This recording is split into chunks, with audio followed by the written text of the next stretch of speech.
And welcome back, fellow football fanatics. This is College Football with Sam coming at you with a wonderful, jam-packed Week 4 reaction segment. Man, yesterday's slate of games were so good, entertaining. They, I think, had not just high quality on the field, but a lot of high-quality production, too. I loved how the broadcasts handled a lot of these different games, whether it was Miami, Florida. I thought that game, on top of being close and entertaining, yes, it was ugly, but I'm a fan of ugly football. I think ugly football is just as good as clean, high-scoring football, which would be ugly football for defenses. I thought that Chris Fowler and Kirk Herbstreit did a wonderful job. I thought that NBC and Peacock did a good job for Illinois, Indiana at night, despite that game getting out of hand really quickly. Todd Blackledge and his crew, Noah Eagle, they always do a really good job there. Oklahoma, Auburn, entertaining with McElroy. Michigan, Nebraska on CBS, that was really back and forth and entertaining. Jason Benetti and Robert Griffin III, I stayed up to watch the entirety of USC Michigan State. Actually only got 6 hours of sleep because of it, but that's what we do here. We don't sleep on Saturday night, Sunday mornings. We don't sleep for that long if we can't, if we have to get these reactions out pretty early. So kudos to all of those production crews and to a lot of these great teams that played yesterday. Also, shout out to Ole Miss for taking down Tulane 45-10. I honestly thought Tulane was going to cover and maybe even pull out a win, but I think that Ole Miss has found something with Trinidad Chambliss, who's starting over Austin Simmons. Trinidad Chambliss won a national title at the D2 level with Ferris State. So he's actually from Michigan. He's from my state here. I didn't follow him that much, but I thought it was intriguing that they nabbed him from the portal, and he's winning for Ole Miss right now. Trinidad Chambliss currently has a top 10 QBR. He has a passer rating that's a 186.4.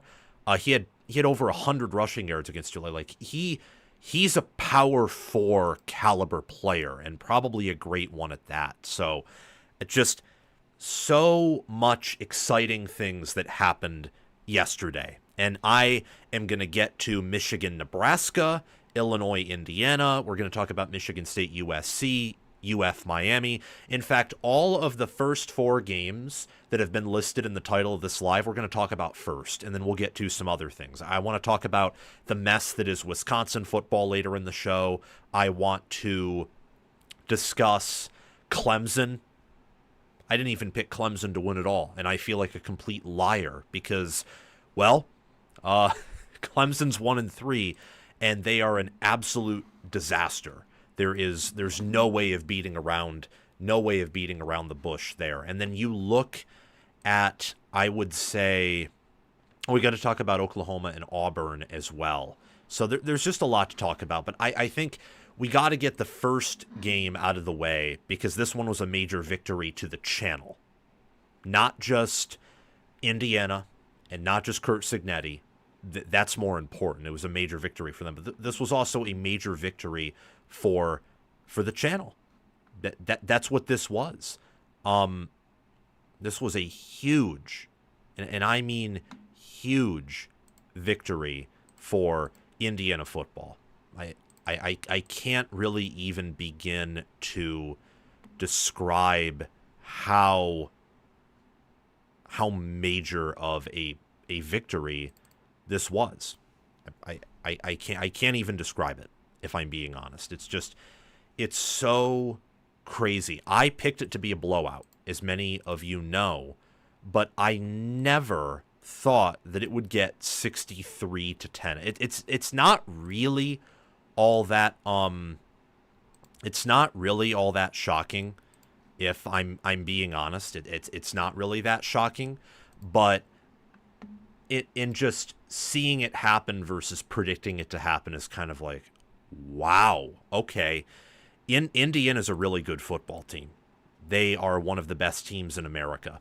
Make sure before we really get into the weeds here that you like the show, the live show. that you subscribe to the channel and hit the notification bell. We're on a journey to try to hit 100,000 subscribers for this channel. Sooner the better. Make sure to share this live show and this channel around, and hit the notification bell, most importantly, so you can get notified when we go live as soon as we reasonably can. So there's not really a timetable for our reaction segments, but I can guarantee you Sunday, Monday, and Wednesday at 6 p.m. Eastern time, and also Wednesday again at 8 p.m. Eastern time when I have other creators collaborate with me on my college football roundtable. That way you get notified when we go live on those specific times and dates. And whenever we release really daily content on college football, we try to keep up a daily operation, minus really Friday, which is my off day. Engage in the live chat. Comment your thoughts in it. If you want me to answer a question of yours, you're going to have to probably send a super chat with how many people are active in here at this point. And if you do, I will respond to your super chat, or really anything that's interesting in the comments section. But if you want to get a guaranteed reply, a super chat is just the best way to do that. But let's get to Indiana and Illinois, because that was just, it was cathartic for Indiana, but it was also cathartic for me, I would argue. The Indiana Hoosiers decapitate 9th-ranked Illinois, and that's putting it kindly. They emasculated Illinois, decapitated them, destroyed them, manhandled them, whatever the term is. Indiana 63, Illinois 10. And the final score, one could argue, and I would argue, does not really even reflect how dominant of a performance this was. Curt Cignetti was casually saying in the post-game press conference, "Oh, we broke them. We leaned on them. We broke them." And there was another quote where, I'm gonna even pull it up on my phone here. There's another quote he had in the post-game press conference where I think he just casually said, "I thought our defensive line could whip their offensive line, and they did." And I imagine he just said it in the most casual, nonchalant, unfazed, very serious way. I thought that our defensive line could whip their offensive line, and they did, as if it's just another day. And that's the difference between a team and a program like Indiana and a team and a program like Illinois. That is the major difference right there. Illinois right now is a team and a program that is phenomenally coached and that punches above their weight class. But they have cycle years, and they have natural limitations on what they can do due to talent. That's what Illinois is. So they are that program, like in the Big Ten West back when it existed, where they would win a lot of games, they would outcoach teams. Against maybe the Big Ten East teams, they would try to punch above their weight, but talent would prevent them from doing so. So they'd just be a nice, good, maybe at best great team, but they had no hope of consistently beating other great teams if they themselves were great. And they could never win the Big Ten. They could never reach the playoffs. They realistically were never a true top 10 team. Minus 2017 and 2019 Wisconsin. I'll give the Big Ten West that. But outside of that, my point stands. Indiana, it's almost like their lack of blue chip players doesn't even matter. That's how well coached they are. They develop at an elite level. They scout at an elite level. They call plays at an elite level. They game plan at an elite level. Cignetti, you know what Cignetti is doing?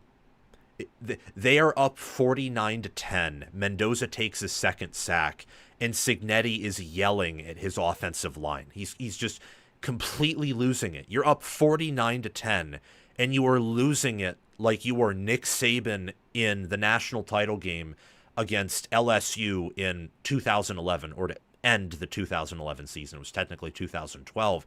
And you're losing it while you're dominating the game over what many coaches would treat as a non-issue. I'm watching Shane Beamer, Eli Drinkwitz, Biff Poggi, Matt Rule constantly change emotions on the sidelines, smile a bit, get emotional, tighten up, and Cignetti is just there casually walking, same face or same two faces. It's either totally serious or I'm not going to yell on the show because that would not be a good experience for you all, but he's yelling at his players for making a mistake. Indiana, they were favored by 7.5, 8.5, 6.5. I don't know what the lines exactly were at a variety of books. I know for ESPN it closed at 7.5. The line started out, I think, at 3, 3.5. It came that much up throughout the week. It doubled in Indiana's favor, despite the public and several sharps, I would say, being all over Illinois here. I told you, and this is a victory for our channel here on College Football with Sam. We said, you can go find it in the Illinois-Indiana preview video. You heard it here in the reaction segment. You can see it even in my video title. You don't even need to watch my Indiana-Illinois preview videos. We had 3 of them. You can just see it in the title. I gave you 15 reasons why. 15 reasons why Indiana would destroy and dominate Illinois. And they did. 63-10. From my perspective, it was obvious from preseason research. If you didn't think so, that's not your fault. I got a lot of things wrong in the noon window. I picked Utah and Wisconsin and Clemson, even though I didn't make a video about Clemson to win. I was incorrect almost entirely about the noon window. But here, I became very intimate and familiar with Indiana and Illinois' rosters in the preseason. And the more I looked at them, I thought to myself, Indiana, if they just had a sprinkle more of 4- and 5-star players, they could actually win it all with the staff and roster they have. They just, their size, their speed, the moves they made in the portal, the PFF grades, how they played last year with their schedule, where they got dominated by Notre Dame and Ohio State, but they kept it competitive at times for a quarter. They physically matched with them. It was more so the athleticism, and I would argue the fact they were in year 1 and Ohio State was in year 6, Notre Dame was in year 3, that really bit Indiana more than the Hoosiers not having the physicality to match both of those teams. They didn't let Ohio State run on them. Outside of one play, they didn't let Notre Dame run on them. And they had actually success running the ball with their halfbacks against Ohio State and Notre Dame a bit. The problem was their pass protection. So the fact they could physically punch with those guys at times, and it was more so athletes and things that Indiana couldn't really control that caused them to lose, made me think, on top of their blowouts against most regular season opponents, that nothing about Indiana last year was flukish at all. It wasn't like MSU in 21. It wasn't like TCU in 22. I would argue it was less flukish than what Notre Dame did last year, where you own people left, right, center, up the middle, on the perimeter. You own them in pass protection, and you do it with a roster that recruiting services and 24/7 Sports will tell you was the 18th best in the Big Ten. And that matters. That's why Indiana right now is not top 5 in odds to win it all. They would be if they had a 50% blue chip ratio or higher, by the way. It matters. But you have to take it with a grain of salt, I think, especially in the regular season. And then come playoff time, that's when that stuff matters. You saw that last year with Indiana, too. I don't think you will see that to this year to the same degree, because I can attest to having this opinion in the preseason as well, and I think last night confirmed it. Indiana's better than they were last year. A huge part of it is Mendoza's legs and the fact that he doesn't have 2 half-torn ACLs like Curtis Rourke did. It's the fact that Indiana, for the 4th straight game, I believe, has ran for over 300 yards. So check this out. We take sacks out of rushing yards here in college football with Sam because that can sometimes be deceiving. Illinois ran for 49 yards for 3.8 yards per carry, not sack adjusted. Indiana had 326 rushing yards for 6.9 yards per carry, non-sack adjusted. You know what the numbers are if you don't adjust for sacks? Illinois had 2 rushing yards and was at negative rushing yards for probably half of the game. Indiana had 312 and 3 touchdowns. Illinois' sole touchdown came on a busted play, a fluke play. The final score of this game arguably could have been 63-3. It was that bad. So a huge personal victory for myself and the channel, but more importantly for Illinois. They came out, or for Indiana, rather. They came out and they showed that they are a top 10 team. They owned the clock, 39 minutes and 42 seconds of possession. They were 8 of 11 on third down, 1 of 1 on fourth down. They sacked Altmaier 7 times, and most of the time they only brought 4. It reminded me so much, and this is where I think it's satisfying to Cignetti internally, that staff and that program and the fan base. They did to Illinois what Ohio State did to them last year, where Indiana in the horseshoe, and Mike Kadick can attest to this, it was loud, the offensive line was out of sorts. Rourke took the snap, starting in the second quarter, moving on. 1 second, 2 second, 1 Mississippi, 2 Mississippi, dead. Sacked. And Jack Sawyer, Cody Simon, or Tui Moala was there, and you were dead. It was the same thing here. 1, 2, Altmaier having the ball for 2 seconds, and Isaiah Jones, Aiden Fisher, Tyreek Tucker, Stephen Daly, Michael Kamara are there. Dead. With mostly only 4. Of course, they brought blitzes at times, but the most notable sacks, and most of them I saw, came from just sending 4, and at times simulating pressure. They have an elite defensive line, or at least a near elite one, and their offensive line's upgraded as well.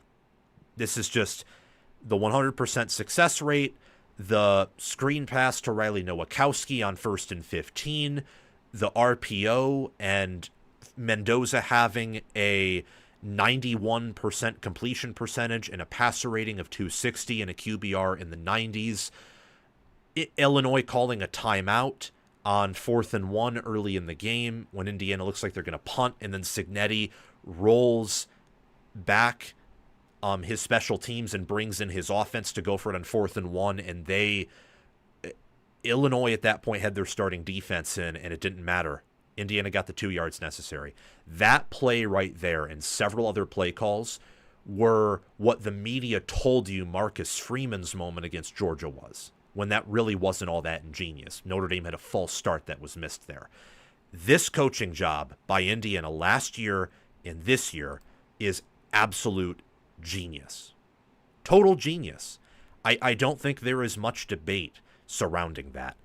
Just an incredible performance from Indiana and Cignetti. And my key takeaway for Indiana here is that they are a top 10 team, not just in rankings, but they should be top 10 power rated. Not just top 10 ranked. This is a team who would only be an underdog neutral field to 10 other teams in America at the very most. Maybe even less than that. Now, we'll get into this a little bit later on whether or not Indiana actually has national title potential. But there are certainly teams who can win it all that Indiana could beat, and they would not be more than a touchdown or even a field goal underdog to. My question for Illinois, takeaway for them, is what's their culture? Does this shake them? Does it break them? A loss like this can cause long-term catastrophic damage. It can really ruin your image. I know that Illinois did not think they were going to get manhandled like this. Now, I thought that fairly early in the game, Bielema understood that they were not going to win. I thought, I forget if it was when Indiana was up 14-7 or 21-7, they panned to the sidelines, and it looked as if Bielema understood that it was going to be a long night. But 63-10, and Indiana's second stringers running down your throat and easily pushing you around, and seeing that Indiana's second stringers might be better than your starters, and it's not like Indiana's the deepest team in the world. I think Hoosier fans and even Cignetti would tell you that. He said in the preseason that they weren't where he wants them to be. And look, they're 4-0. They're top 10. They're actually 6th right now, I believe, in ESPN's FPI. They're top 5 in K-Ford power ratings. They are high flying. And to a certain degree, with Illinois, this doesn't change my opinion of them all that much. It doesn't. Because I thought that Indiana would win this game by a substantial margin. And I said in the preseason that Indiana's not a top 10 team. There's almost no world where they are top 10, let alone top 15. They could be top 20, though I wouldn't say so after tonight. Right now, I think they're probably top 30, top 15 in ratings. They're an average, above average, maybe Power 4 team. And this is where I think maybe Illinois could be abandoned too quickly in some of their future games. I think this is going to be their worst loss of the year. This was their worst matchup. It's on the road. You were inflated in the rankings. You may have been high off your own supply, and Indiana has the best trench play you're going to face all year, which means that Indiana is better at what you want to do. This is 2021 Georgia-Michigan theory, where what Indiana wants to do or what they're capable of doing, because I think they want to run more RPO and be more explosive and finesse than Illinois does, but Indiana is also more capable than Illinois of playing that physical brand that Bielema wants to play. So Illinois wants to be physical. Indiana says, okay, well, we have 4 aces in our hand. You can't beat us. And we'll be physical too. And we'll outrush you by 300 yards. We'll sack you 7 times. And the 2 times you get sacks, one of them will be late in the game and the other will just be a missed assignment. You want to be finesse? The one time you score, our NFL cornerback D'Angelo Pons, who had a blocked punt for a touchdown and will be a day 2, day 1 NFL draft pick, makes 1 mistake. Congratulations, you get 7 points. We score 63. And for the remainder of the game, after you match a 7-7, you only get 3. So with Illinois, I would not sell them too quickly. If you had them top 10, I would sell as much as you can and then wait to see what they do against USC. For me and others who thought they were overrated and were correct on that, I am not selling anything because I didn't have much stock in them. If anything, I might buy some. We'll see. We'll see after I review USC a bit and Illinois some more. But I think that Illinois matches up much better with USC and is in a much better situation against USC than they are against Indiana. For context, I think Indiana would beat USC by multiple touchdowns as well. Indiana's a top 4 team in the Big Ten. They're a top 10 team for sure nationally. And when you average a 0.39 EPA per play, have a success rate of 51% versus a defense that, even with injuries, is good. Illinois' defense, I think, is stronger than their offense, and the Duke game showed that. When I look at this matchup and, again, 51% success rate, Indiana's averaging 8.1 yards per play. That's in the 94th percentile of all FBS teams. They're averaging 0.77 expected points added per dropback, 97th percentile. They're averaging 10.7 yards per dropback, and game on paper counts sacks against pass attempts. If you use ESPN's numbers, Mendoza averaged 11.6 yards per attempt with a 93.6 QBR. He completed 91.3% of his throws and had a 260.6 rating. He had a Heisman-level game. Every time he pulled the ball out of the RPO and ripped it, perfect. In this game, if you believed, as I did in the preseason, I was skeptical about it after 3 games. I might come back to this opinion. I want to see what he does against Iowa a little bit. In this instance, in this game, Mendoza did something Rourke could not do. Rourke was never that accurate, never that talented, never that elite last year. And he was a dog. He was phenomenal for Indiana. But in this instance, in this game, you saw that Mendoza has a much higher ceiling than Rourke. And if he plays like this, he'll have a higher floor as well. Indiana, 11% of their plays were explosive plays, 79th percentile, and they had a 24% havoc rate. You know what a 24% havoc rate means? That means on every 1 of 4 of Illinois' plays, Indiana had a pick, a forced fumble, a pass defended, a negative play, tackle for loss or sack, or a pass deflected. That's crazy. This Indiana defense hasn't skipped a beat from where it was last year, and I would argue the offense is better. Last thing I want to talk about, I said in my top 2 reasons in the 15 reasons why Indiana would crush Illinois video, that Indiana's staff was far superior to Illinois'. Same with their roster. I'm going to be careful with how I say this because it is one game. I don't want to overreact. There is a world where they have the nation's best staff. I think especially if they compete with Oregon and Penn State, that opinion will be vindicated and confirmed. Just with the cards they're dealt, with the talent they have. Say Indiana goes 11-1, or Andy Staples' prediction for the playoff comes true, and Indiana gets a first-round bye, which means they will win 12 games. They'll go undefeated in the regular season if they get that first-round bye. You know what that means? At least that's what I think. Maybe I could be wrong. At least they'd have to go 11-1. Then they would probably have the nation's best staff. Cignetti right now is coaching like Nick Saban. Losing it on the little things, and that's good because the little things matter. You want to have perfect execution. You want to live up to that standard. And just acting like it's business as usual when things are going near perfectly and you're beating a program that over the past 10 years has been superior to you by 53 points, casually. Last question that I have for all of you. Does Indiana have top 5 potential? I want you to answer that in the comment section below. I think they do. I'm not going to say they have national title potential. I need to see how they play Oregon. I need to see how they play Oregon and Penn State before I say whether or not they have national title potential. I'd lean in the negative right now just because of the history of the blue chip ratio and watching what Indiana did last year.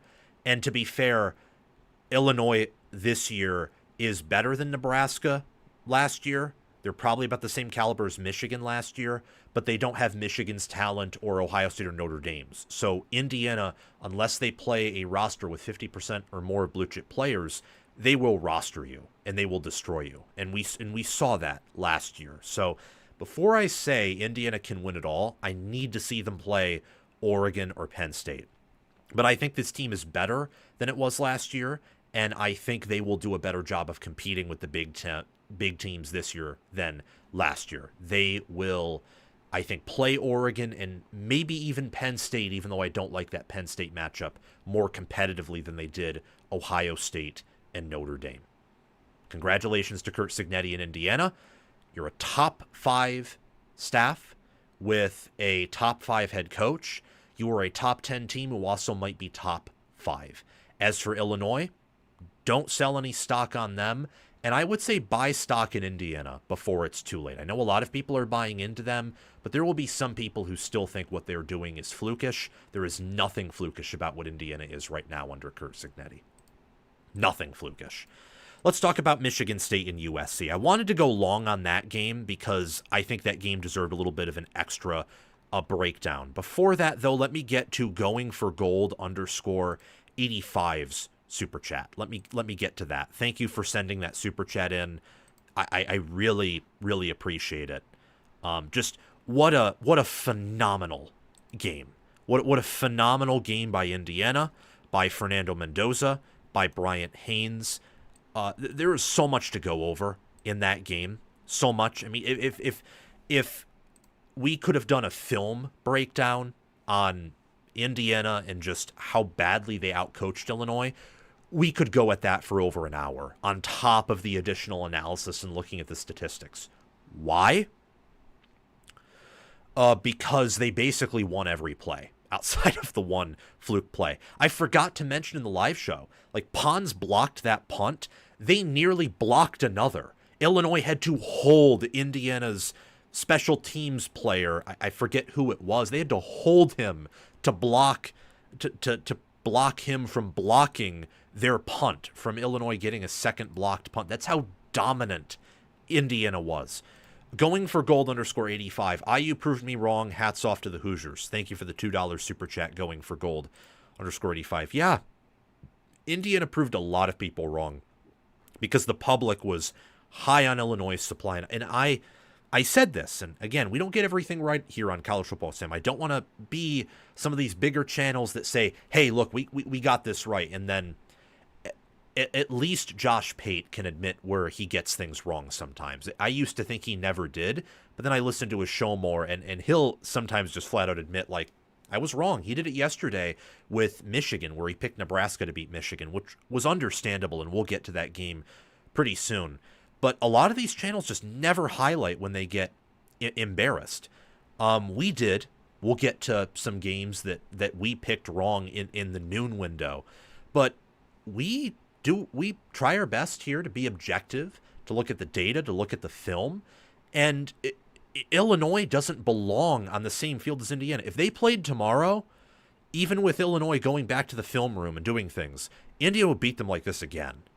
Indiana would win 10 out of 10 times against Illinois. There's no universe where Illinois beats them unless Illinois is playing host in this game and maybe gets a bye and Indiana's coming off of a tough game against Oregon and Penn State. It would take so much for Illinois to let alone compete with this Indiana team. So thank you for sending the super chat. Going for gold. We all get things wrong, of course.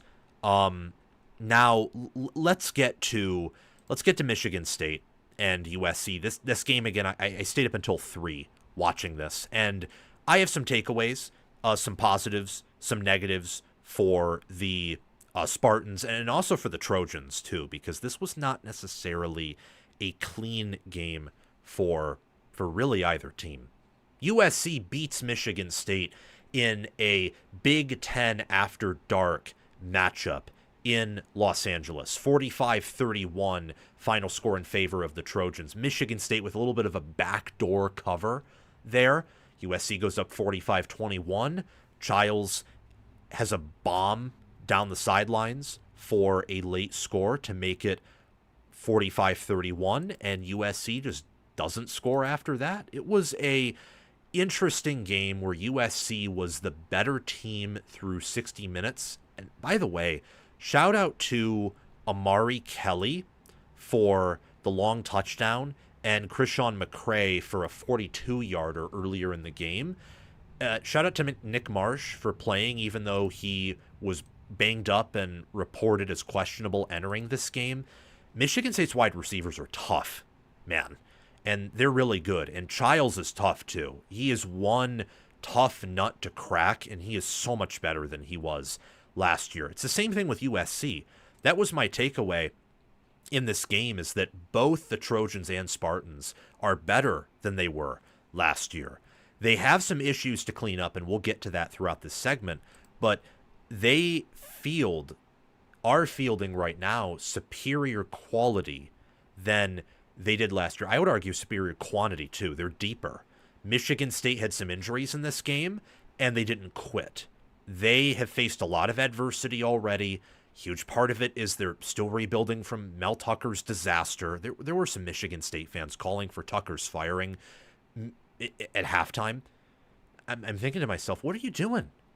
This team, through 4 games, is clearly better than last year's team.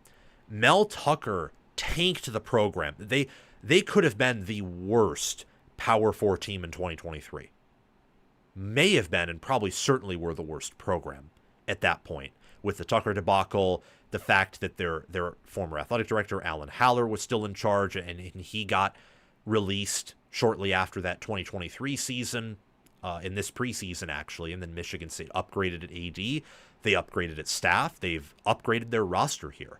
But it is a long way to go to get to a point where you're competing for Big Ten championships and college football playoff berths. For USC, I would argue it's a little bit of a ways to get there too, especially national championship contention, which USC wants. They're a playoff contender right now. Wouldn't say they're a Big Ten championship contender, but with their schedule, there is a chance, there is a draw where they could end up in Indy.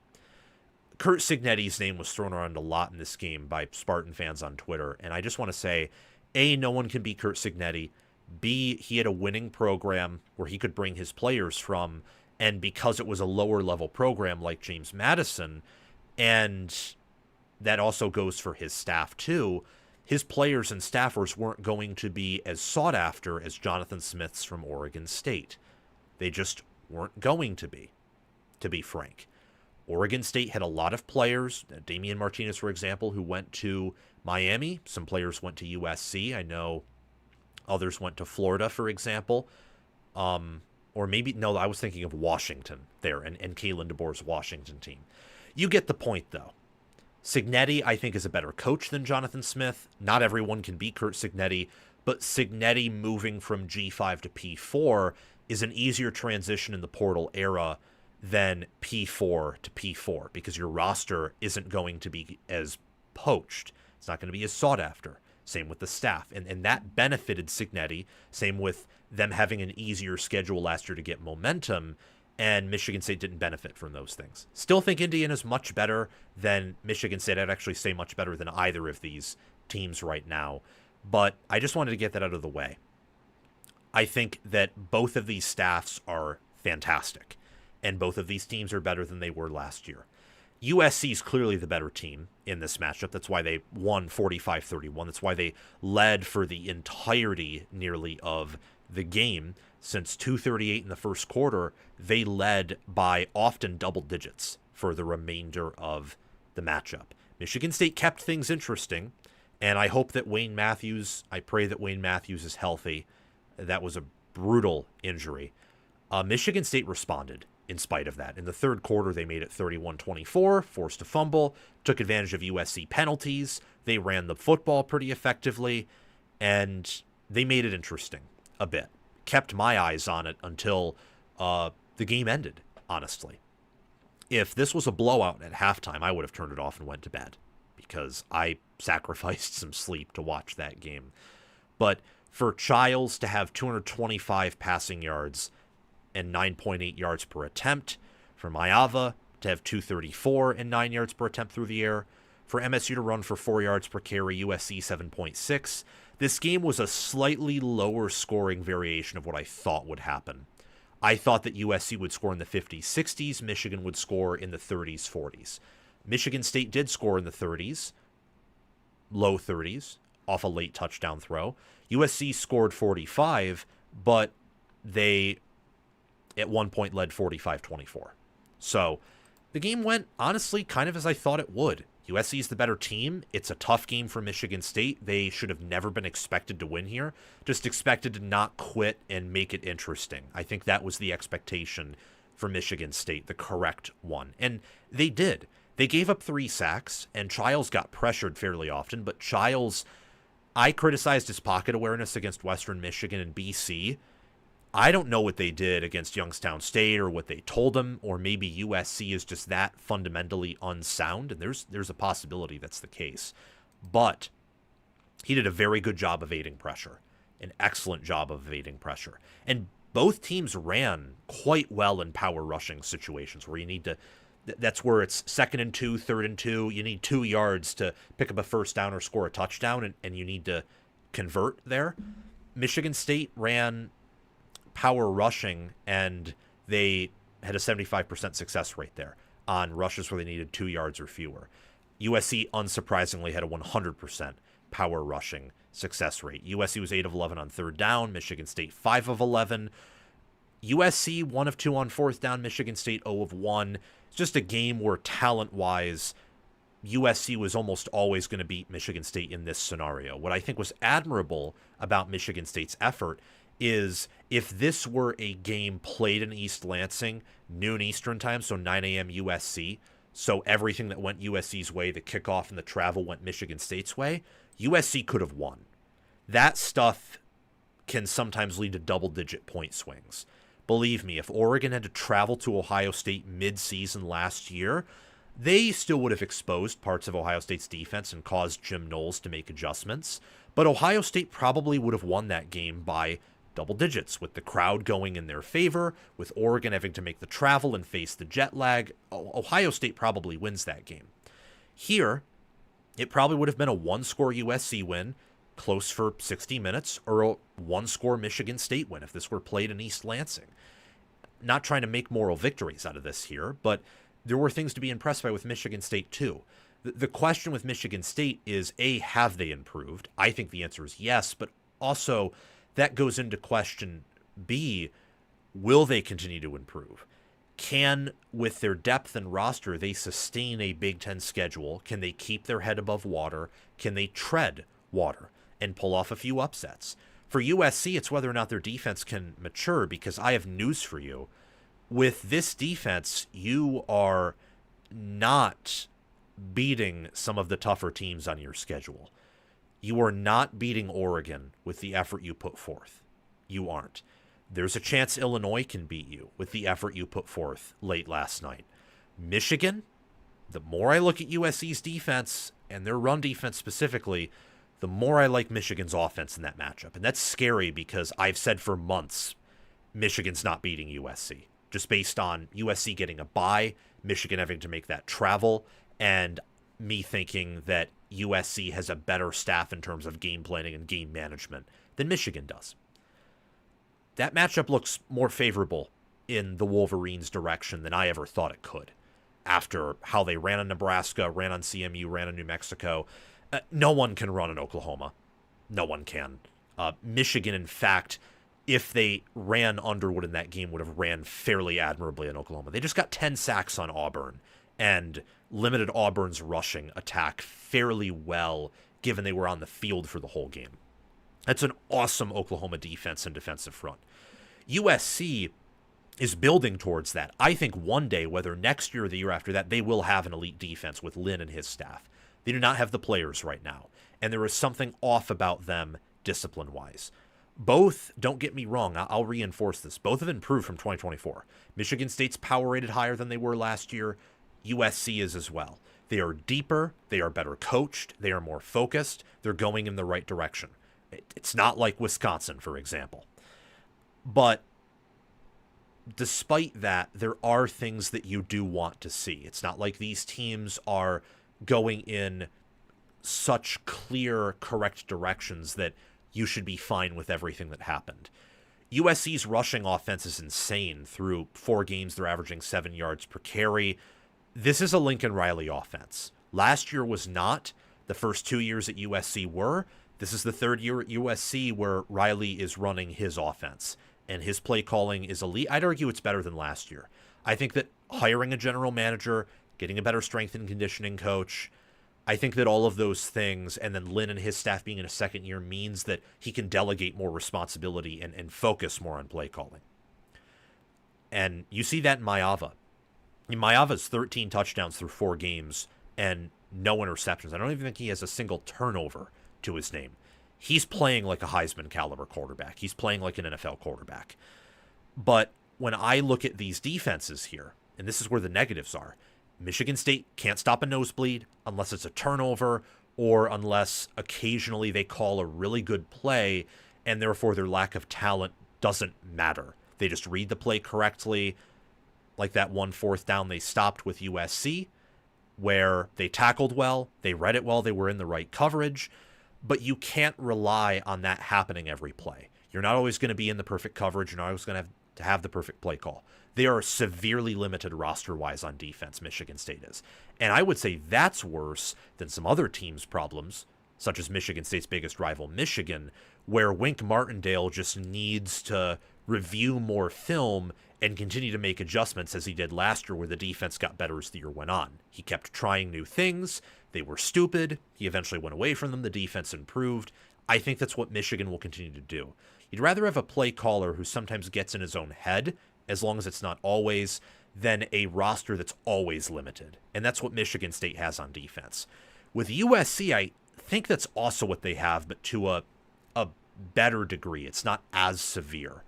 But they struggle to consistently stop the run, and their secondary and tackling and fundamental soundness just isn't there yet. I think this is a deeper defense and a defense that has a higher ceiling than last year's unit. it's probably better as well, but I want to see more out of it. As of right now, I'm a little bit, just a little bit, not a ton, but a little bit disappointed in this defense so far through 4 games. I think both of these teams, obviously USC, but both of them will go bowling. Still believe in Michigan State and Jonathan Smith and think they have one of the best staffs in America. They're just roster limited. If you don't believe me when I say their staff is awesome, look at their offense. They've scored at a high level through 4 games in a row. That Western Michigan game, they chose not to do anything after they got up 21-0 to prepare for BC.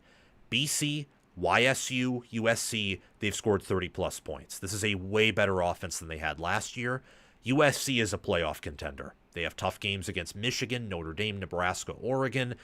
Given their run defense and even some aspects of their offense, I think their offense is awesome, but Iowa's defense is also good. Iowa could even be a tough out for them. So I need to see more, but I think both of these teams and programs are heading in the right direction, and I love the staffs that they have. All right, time for Miami and time for Florida. Phenomenal show we're having so far, guys. Thank you for tuning in, for participating. We got another super chat. Another one. Thank you, Going for Gold, for the additional super chat. And make sure, everyone, while we're live right now, make sure to like, make sure to subscribe, make sure to hit that bell. Do those things. I would appreciate that very, very much. I'd appreciate that a ton, guys. Thank you.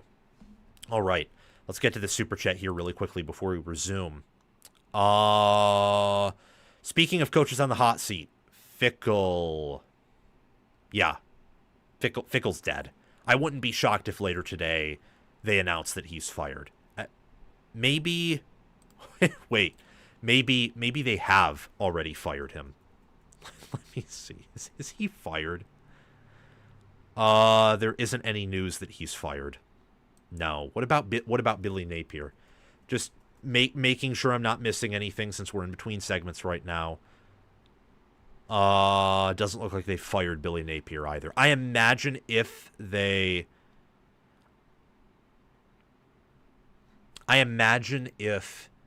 fire these coaches, it'll be in the next hour or so, or maybe it'll be at the end of the day, because these are big decisions that I imagine the board will have to meet on. And with Napier, they could wait until later in the week to fire him. It could be a long decision since they have the bye week, and that way you take some time and get things in order. It's the same thing with Wisconsin, too. Wisconsin is a bye.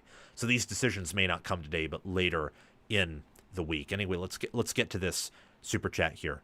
Or I already did. Gosh, I'm going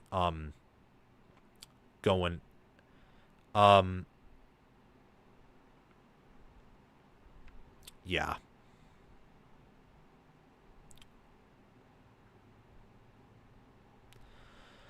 Yep. Already got to it. Just so in my head because this week is so awesome. So awesome. So, thank you for all of the support and different things. Let's get on to Miami and Florida. This one will be quick, but I want to talk about it because we made a preview for this game, made a prediction, and this game was a little bit shocking in a variety of ways. Once again, damning on Florida, but also a key victory for Miami in a way that will make sense as I guide you throughout this segment. Miami made a statement against Florida, winning 26-7 this Saturday night. Miami covering the 8.5 points. That wasn't the statement, though. The statement is that Miami can win games with defense, and that when it feels like Miami is losing control, when it feels like they may about to be facing another Mario Cristobal choke job, they don't choke it away. They hold on. They find a way to retain the lead. They find a way to enlarge the lead, and they find a way to get the vice grips and to really tighten them until one end of the vice grips just goes right through your skull. That's what they did to Florida. Florida, as I discussed after LSU, but I think tonight confirmed it, Florida's dead. If you're Florida and you're Scott Strickland and you are Florida players, there is no reason outside of you're a Florida player because you want your draft stock to remain high if you're draftable, there's no reason not to quit. Your season's over. It's done. It's dead. You had every opportunity. You even called a better game here. And an in-state school, Miami, who's not taken seriously by any of your SEC brethren, just killed you. They physically, they neutered you. They cut your hoo-hoos off. You're nothing. You're 1-3 with 2 double-digit losses in which your defense played lights out and your offensive genius couldn't do anything. You're dead. Season's over. For the fans, show up to Texas. I mean, hopefully something good can happen if you fire Napier and get the emotional boost. As long as that guy's on the sidelines, you're nothing. You're a D tier, F tier program as long as that guy is on the sidelines. As long as he is. I don't care that your players have bicep veins. They're big, they're physical, they play tough, they don't quit. None of that matters. It doesn't. I'm sick and tired of hearing it.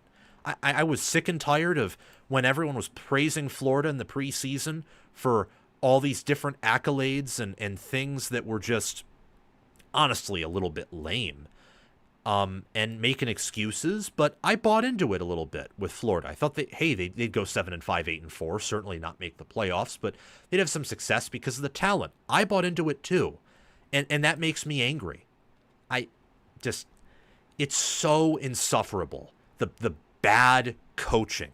They called a better game, and it was still a horrible game plan. It's just only slightly better than the game plan against LSU, because that was one of the worst game plans I've ever witnessed in my life.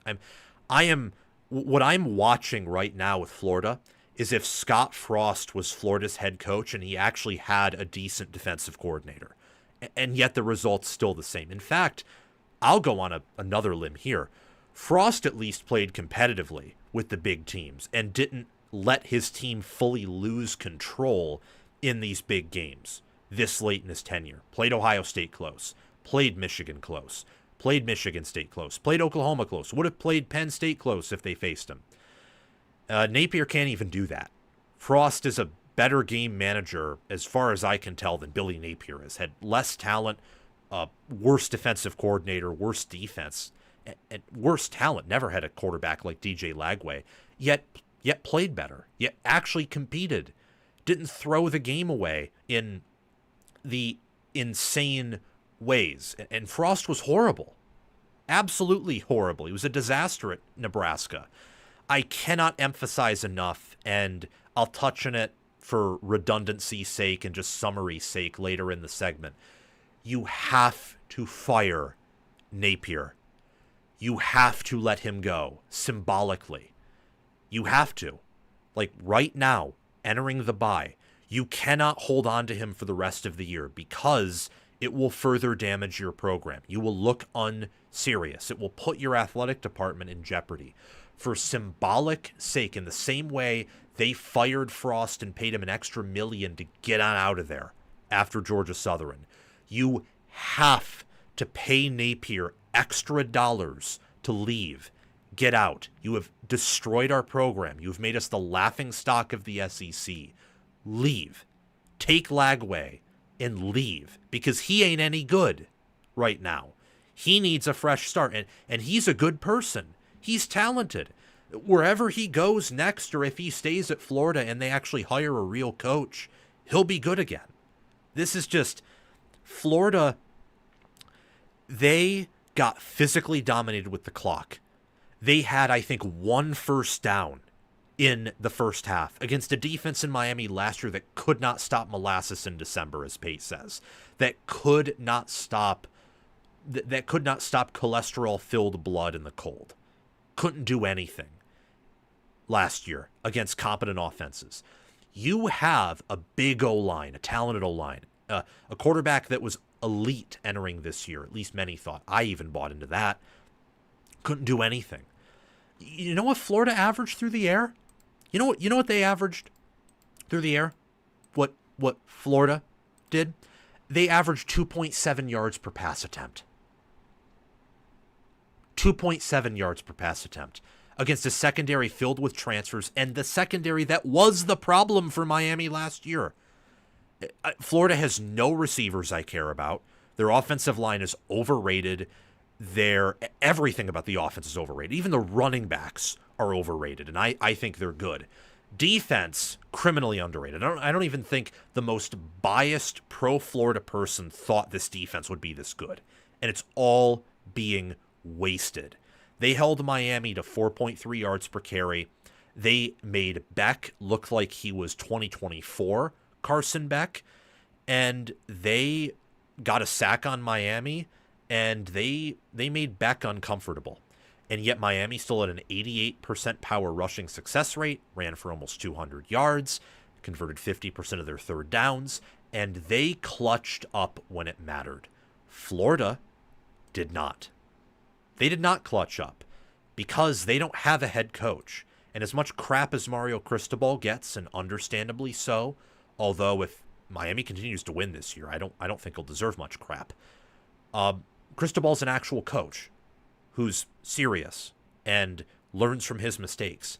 Napier says, I'm going to go down with the ship and I'm going to call plays. And unlike Brent Venables, who's actually a defensive genius, so therefore that works, you are nothing. So you calling the plays just is saying, oh, well, my leg's already blown off here. Let me saw off the other leg. Let me saw off my arm.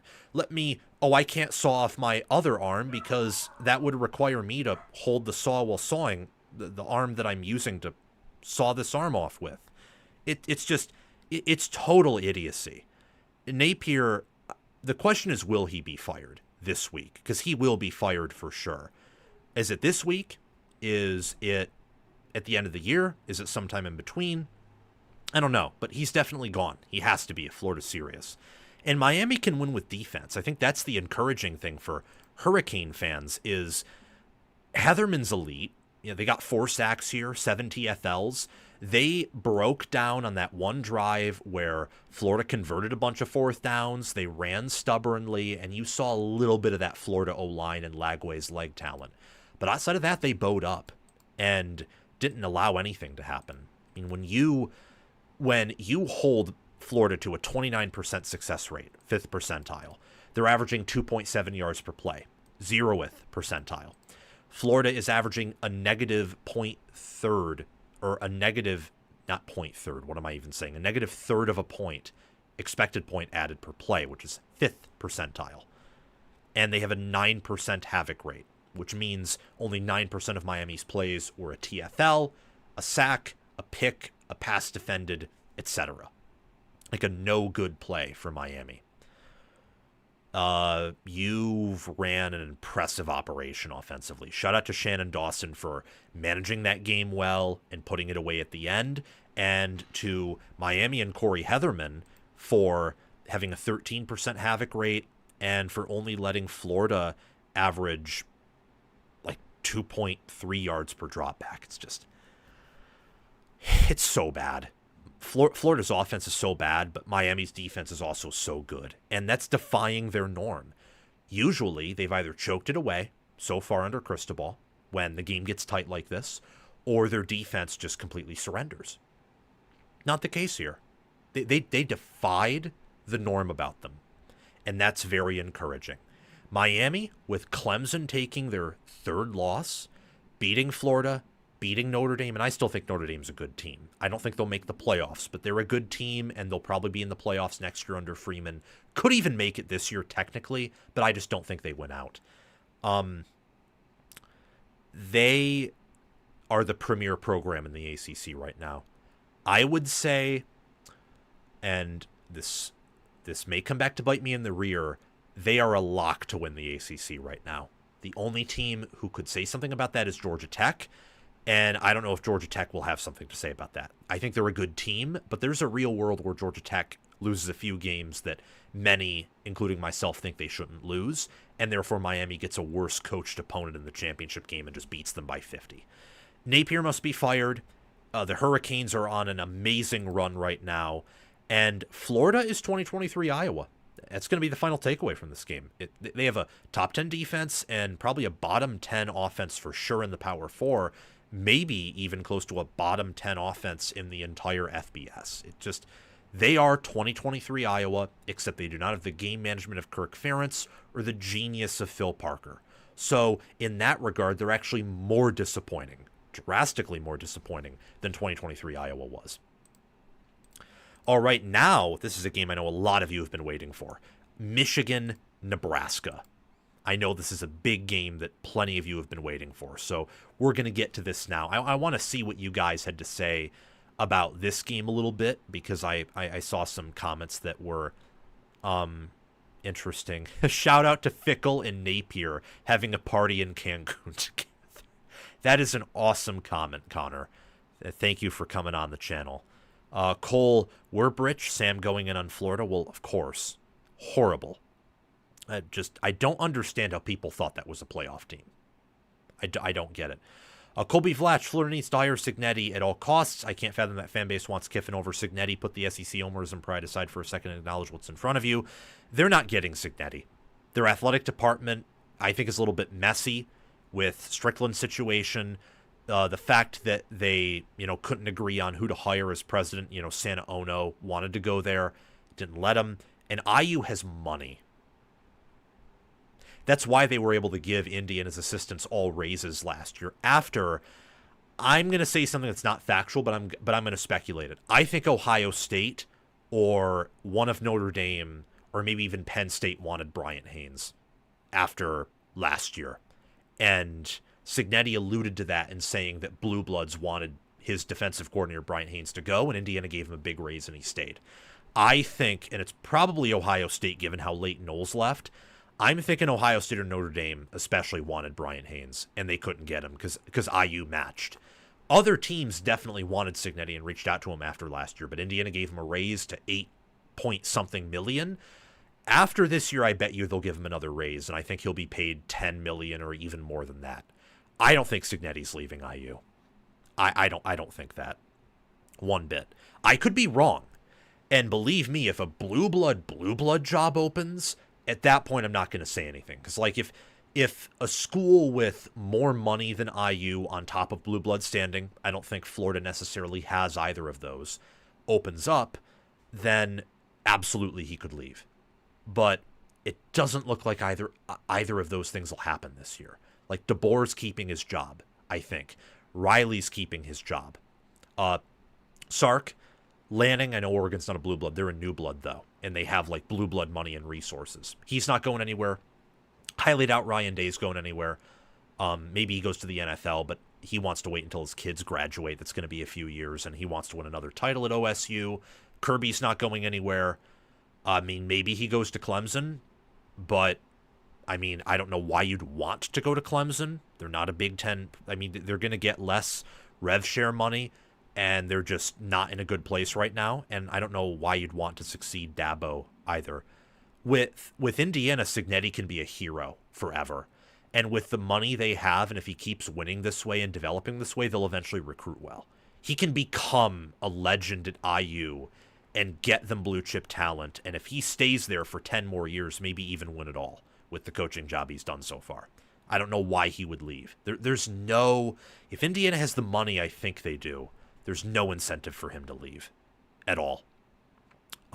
If I'm Nebraska, I'm feeling pretty good walking away from the game. All the things we thought about our team were correct. Run D needs help. Secondary and offense looks very good. O-line was disappointing. Bingo! And we're going to get to that right here and right now. Michigan beats Nebraska, and I would say an all-time classic of a game, 30-27. Very back and forth. Michigan for 60 minutes either was tied with Nebraska or leading the Huskers, at times by double digits. So I would say Michigan throughout this game was clearly the better team. But Nebraska made it interesting. And they traded punches.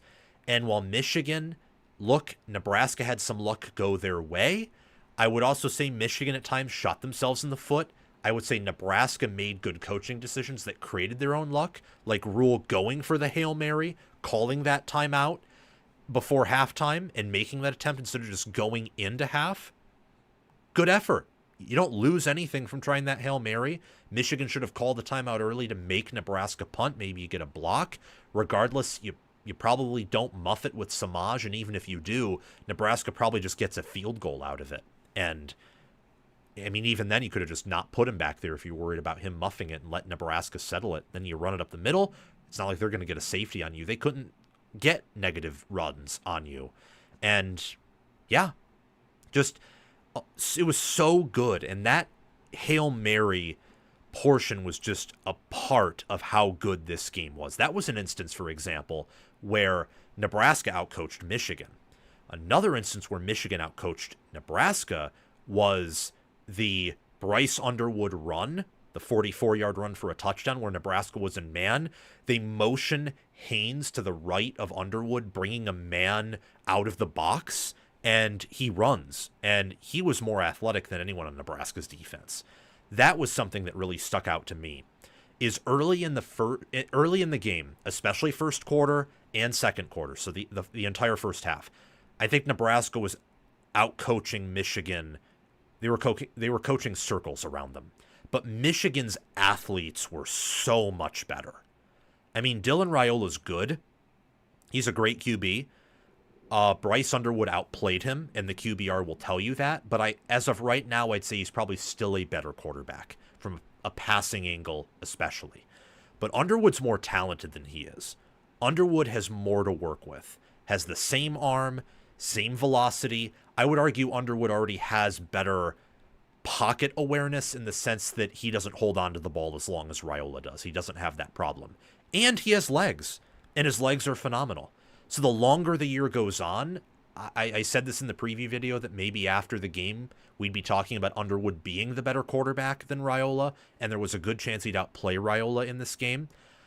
I think I was right on both counts there.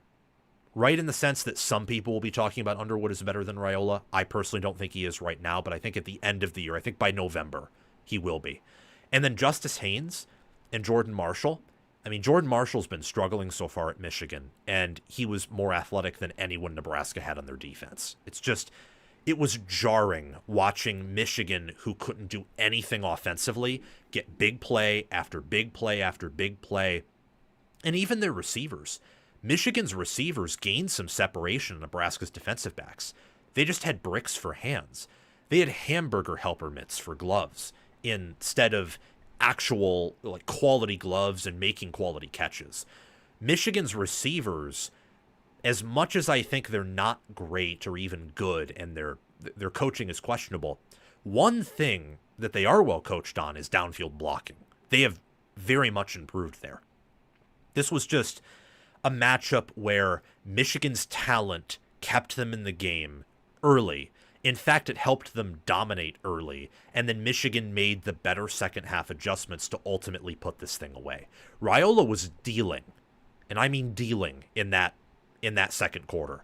He didn't do anything until that final drive where Wink Martindale, for whatever reason, and Michigan's done this with this style of defense before. They get up to a double-digit lead late in the game, and whether it's Minter or McDonald, and especially Martindale, they kind of just play very conservatively, play a prevent defense. I don't know why they do it. I think part of it's because they are accustomed to getting pressure with just 4.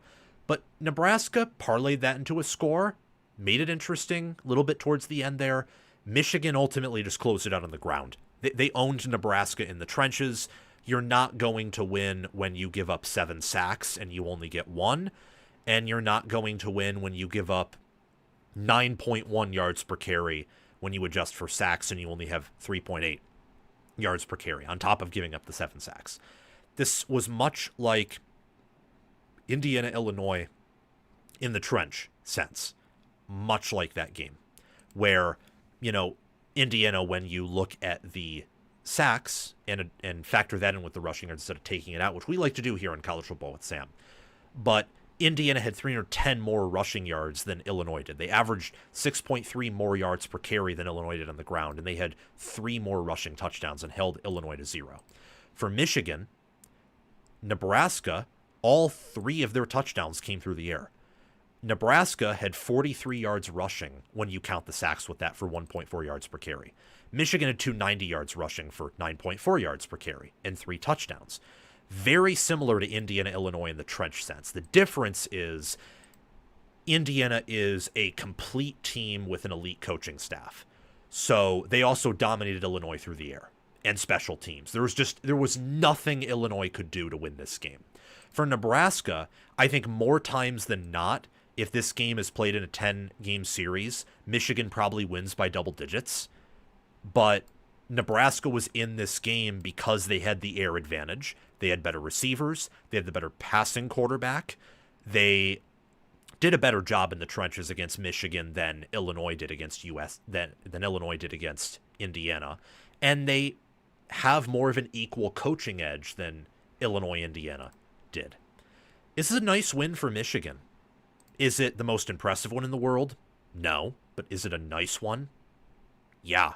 A lot of people I trust thought that Michigan was going to lose to Oklahoma, Nebraska, and USC, and the Ohio State game would decide whether they're 9-3 and maybe an Indy at 7-2, or the playoffs at 9-3, and it would decide whether the season was a success or failure.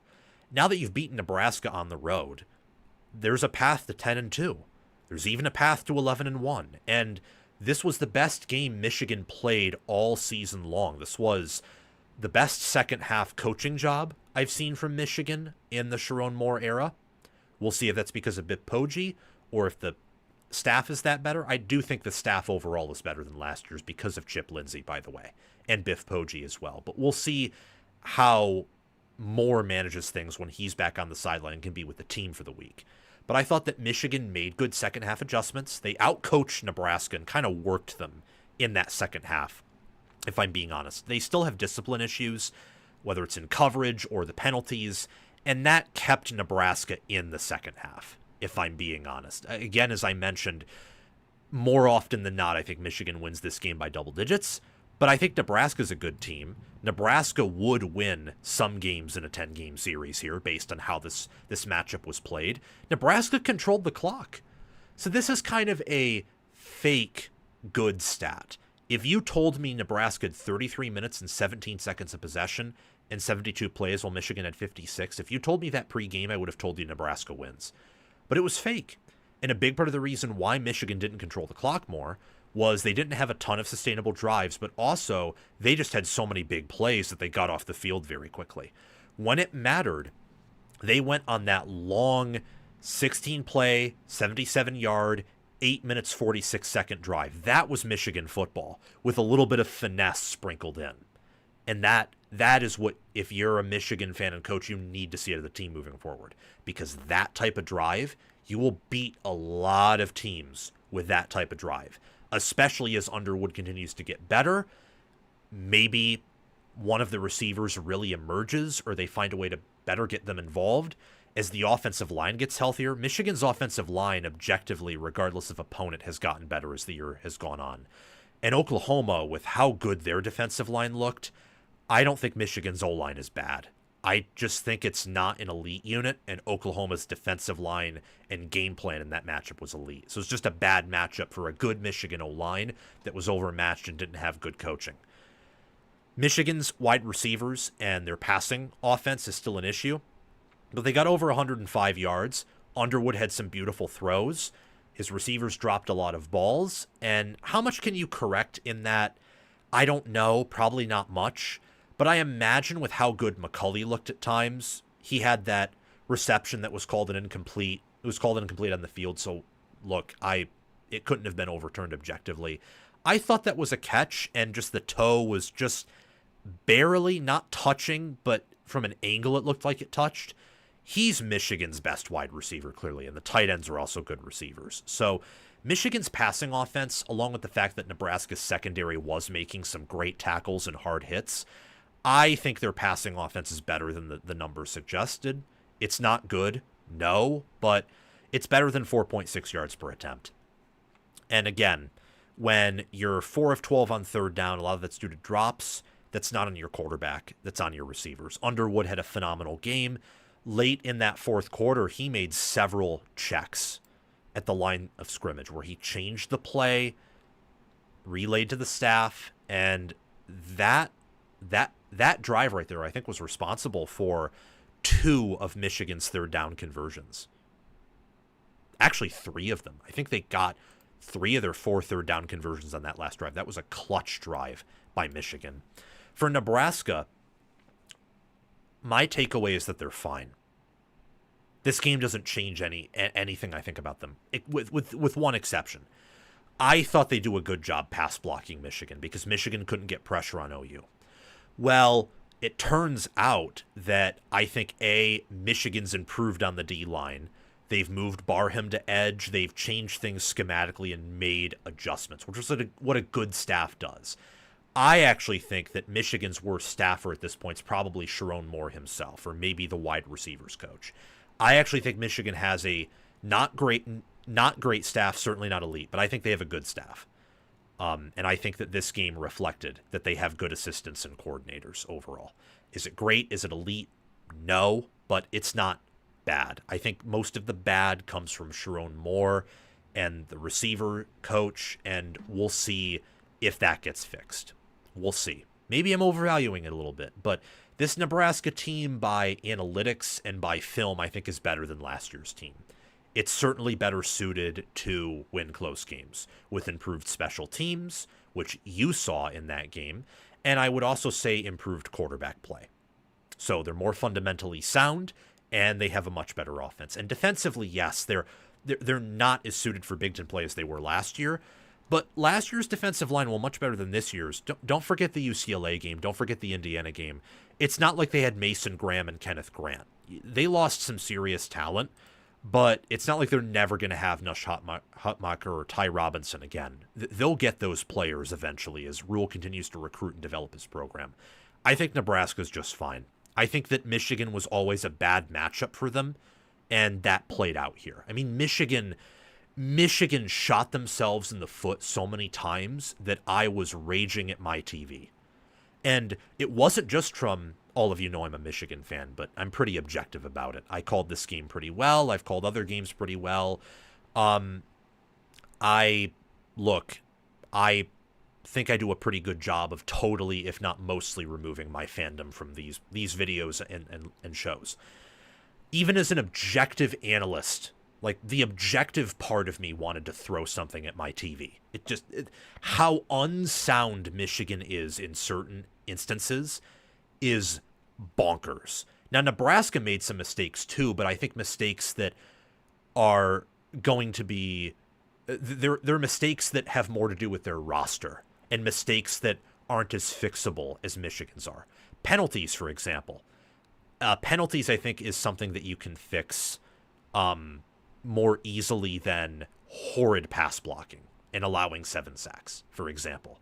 I think more often than not, Michigan wins this game by more. And that was despite Nebraska coming out and really dominating that first quarter, having those 2 early drives. But Michigan was able to take advantage of Raiola having some shaky throws early, and Nebraska missed a field goal. Nebraska had a 4th and 2 that I thought could have been called better. I thought the shovel pass creative, but I think with how they were running that early, and when you have him at Johnson, I think that you just bring in an extra offensive lineman while Michigan's still trying to figure crap out, and you run it up the middle there, and I think you would have gotten it. Again, I'm not the OC, so I'm not going to criticize that. I'm just going to say I think. Not I know, not that it was a bad play call. I think that if that were handled differently, the game outcome could have been different, for example. But credit to Michigan's defense as well for stopping that and reading it. For Michigan, the question is, will they continue to improve?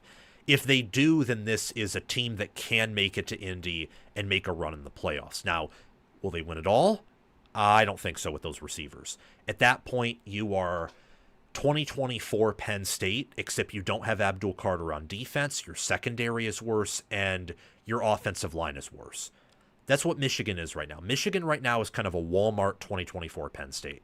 You have a good staff. That Penn State team had a great near-elite staff. You have bad wide receivers. They did too. You have good tight ends. They had an elite tight end with good ones backing him up. Underwood at this point, honestly, probably similar to Aller last year, probably worse as a passer, better as a runner. You have a similar pass blocking O-line to 2024 Penn State, but a worse run blocking one. Your defense overall, just worse. Special teams is better, but that's because Dominic Zavada's a stud. That doesn't really have much to do with you or them, more so to do with just one player. And Michigan can win, and they can beat Ohio State, they can beat USC, they can even win out with a 2024 Walmart Penn State type play. But that won't win you a title, and it probably won't win you the Big Ten championship game if you get there. Underwood is great. He made excellent reads, good checks. With the exception of one pass, he never really threw it into double coverage. He took care of the football well outside of that one fumble. It's a freshman mistake. He'll learn from it. Had a 72.3 QBR with 166 total yards and a touchdown. I think Michigan still has good lines of scrimmage. I just believe Oklahoma, their offensive line isn't awesome, but it's better than it was last year, and Napier really helps them in pass protection because he's elusive, he's a vet, and he has legs. Michigan's defensive line, I don't know what happened exactly against Oklahoma. I think part of it, again, was Napier. I still think it's good. I still think it's a better run stoppage unit than a pass rushing unit. But I do think that with Barham there on the defensive line, they are a much better pass rush unit than they were to start the year. This is a D-line that is among the nation's best. And that is why, again, I say Nebraska is fine. You are not going to play a defensive line like this until Penn State. And I said in the preseason, Penn State would destroy you. Like Ohio State destroyed Indiana. Like Indiana destroyed Illinois. That's what Penn State would do to you. So they do to you now. That's what they were always going to do to you. That was always going to be a game where you just go out there and you compete, and if you somehow are in the game, then you try to win. But you just try to retain your honor. You don't really go all in there. You go all in for games you can actually win. You load manage with that game. You don't load manage for any other game. Michigan was your second toughest matchup. And I said that entering this game in the preseason. You match up better with USC. You match up better with Iowa because Michigan's a better version of Iowa, and it's later in the year where some of Nebraska's youth should come through in a positive way. And you also match Iowa in special teams. You're much closer to them there, and that's really how they've beaten you the past few years. You match up better with Minnesota than you do Michigan. You match up better with Michigan State than you do Michigan. Not saying you're going to go 10-2, which is what I predicted at the end of the preseason, but I think 8-4, 9-3 is very likely, and you can go 10-2. You're not going to go 11-1 because you're not beating Penn State, but 10-2 Nebraska with Clemson leaving that extra slot open due to their failure means you can get in the playoffs at 10-2. So there's still a lot for Nebraska to fight for, to earn on the field, and Raiola's ready. I mean, he played well. He had a 64.7 QBR, which isn't awesome, and he held onto the ball sometimes for too long. But Michigan's secondary was either good in coverage or bad. They were Jekyll and Hyde in coverage, not much in between. And he didn't have a ton of time to throw all the time. And look, Wink Martindale's a good defensive coordinator. Michigan is a great defense. They have a lot of talent there. Michigan's D-line is bigger, stronger, faster than Nebraska's. I mean, Michigan always had a trench advantage entering this. So while the 7 sacks given up is very disappointing, I don't think you're going to give up that many sacks and TFLs to anyone else on the schedule except for Jim Knowles and Penn State and maybe Iowa. Maybe USC, but I think you could ground and pound more against USC than those other two defenses and play off of that with Raiola. Raiola he's a future NFL quarterback. He made some throws, he made some reads, he processed some plays like that. So he's ready. Nebraska, again, is fine. Their lines of scrimmage have issues, but we identified that after Cincinnati, that their D-line was small. It's a bad D-line by Big Ten standards.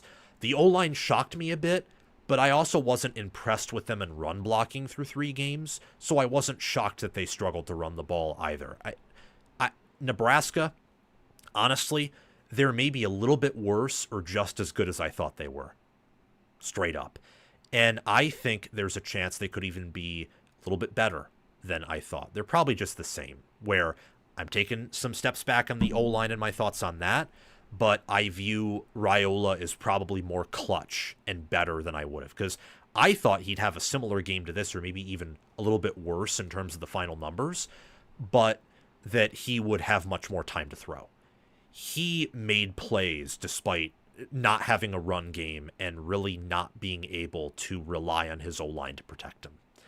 Both could be college football playoff teams because they both could finish 10-2 realistically.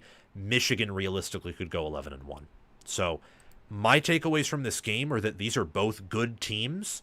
Michigan's just a great team, and that is why they won on top of the matchup advantages they had. I think that Matt Rule this year is going to get a win against a ranked opponent, and if he doesn't, it'll be against an opponent that's rated inside the top 25 of power ratings. He's going to get his piece this year, and Nebraska is a better team than they were last year. Michigan's just a better team than they were last year and matched up well with Nebraska. That's why Michigan won by 3 and covered the 2.5-point spread. All right. Excellent show, guys. Fantastic show.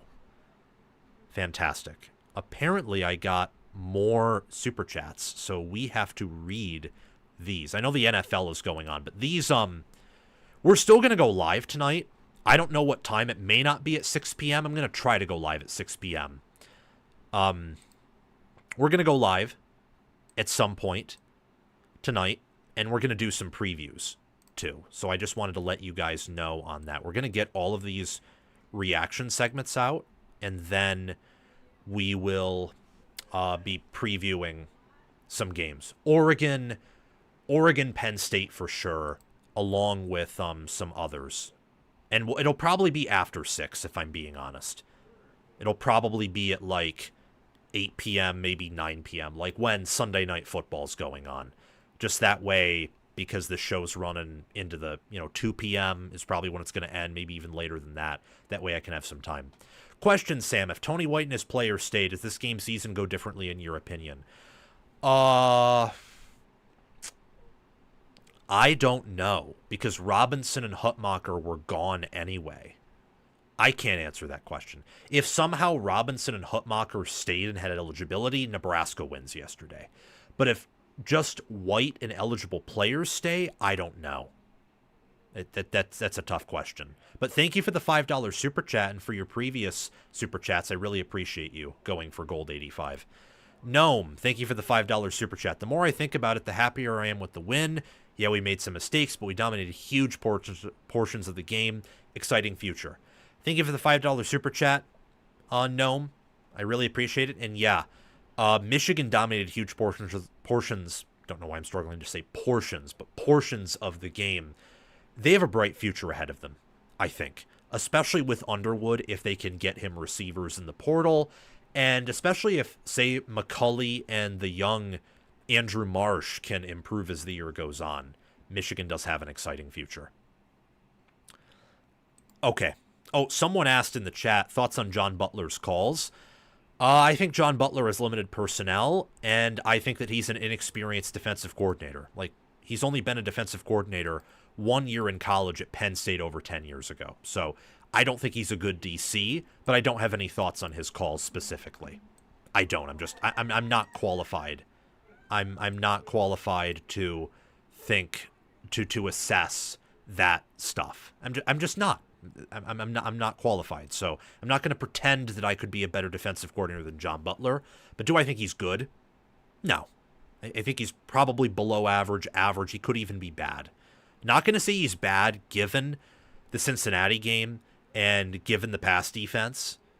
We'll have to see, though. I mean, there is a world where Michigan State goes in there and scores 30-something points. I mean, there is a world where Michigan State and USC shred that defense based on what I've seen from both of those offenses through 4 games. So keep that thought in mind. I am personally of the opinion that at some point, if Nebraska wants to win the Big Ten and win playoff games, I don't know if they'll have to.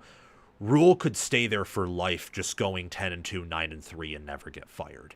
With what happened under Frost and Riley, Pelini, and Callahan, they would never fire him for winning 10 games every year and occasionally hitting 11. If they want to get past that, though, I think they will have to get a better staff. That mostly relates to defensive coordinator. That was just my opinion preseason, But again, I'm not a defensive mind. I could never call plays. Never. I'm just going to say never. Could never call plays. So I don't have thoughts on John Butler's play calling. I think, if anything, it has more to do with personnel. Nebraska has not recruited D-line all that well. They haven't. I mean, think about Hutmacher and Robinson. Those were Frost recruits. Those were Frost players. Rules D-line players, no bueno. It's a lot like a Big 12 defense. Built to stop the spread, and Michigan runs it, so at times that worked. But if Michigan ran the ball more and stuck to more of a traditional Moore Harbaugh offense, they probably could have made Nebraska's defense look even worse. I thought Michigan at times overthought things, but at the end of the day, they won, called a good game overall, especially in that second half. Let's move on to Oklahoma-Auburn, though. Got to talk about that, and then there will be some other games that we must discuss. Again, make sure to hit the notification bell and subscribe. That way you can join our channel and sign up as a member if you want to support the channel. I'm still looking for ideas for private live shows and content, just like one weekly thing. Just looking for that stuff. So let me know if you have any suggestions. You can email me at collegefootballwithsam@gmail.com. collegefootballwithsam@gmail.com if you have any suggestions for any content you would pay to see on the channel. Or if you just want to support the channel monthly, you can sign up as a paid member. But we will be going live tonight at some point. You'll want to be checking my channel often and be notified when we go live, so that way you can get an early look at my Oregon versus Penn State preview and prediction. I'm so excited for that game. I applied for media credentials, got denied for it. Same with Indiana, Illinois. I'm not surprised. We're not very big, and I applied late. I should have applied earlier in the year, but I'm so excited to watch. So excited. We're doing great things here on College Football with Sam. Let's resume, though. Let's move on. Get to Oklahoma and Auburn. Oklahoma beats Auburn with defense and physicality and busted plays in a 24-17 win. Oklahoma covers that 6.5-point spread due to a safety on a 4th and 23 where Oklahoma sent 3 defensive linemen forward, got the sack anyway. Just pure physicality, toughness, discipline, and sticking it through. That's the Sooner way under Brent Venables. It's different from the Lincoln Riley way. We'll see if it wins as much as the Lincoln Riley way does, but it's fun in its own way. Riley had exciting offense. At times had good defenses, but was never elite there, and most of the time had very questionable and bad defenses.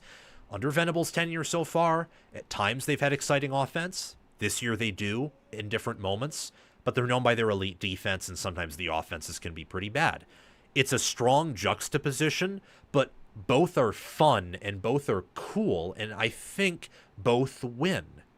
Nonetheless, Oklahoma had 83 plays to Auburn's 68. 83 plays to Auburn's 68. Oklahoma, Napier was thrown it 36 times. They ran it. Oh, wow. That's, crap. Why did I get that wrong?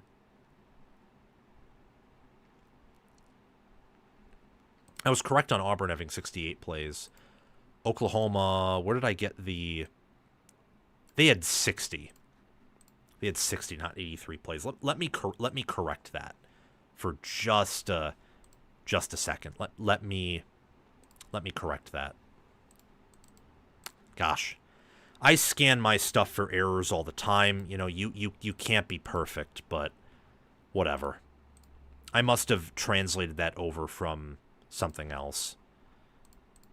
60 plays to Auburn's 68.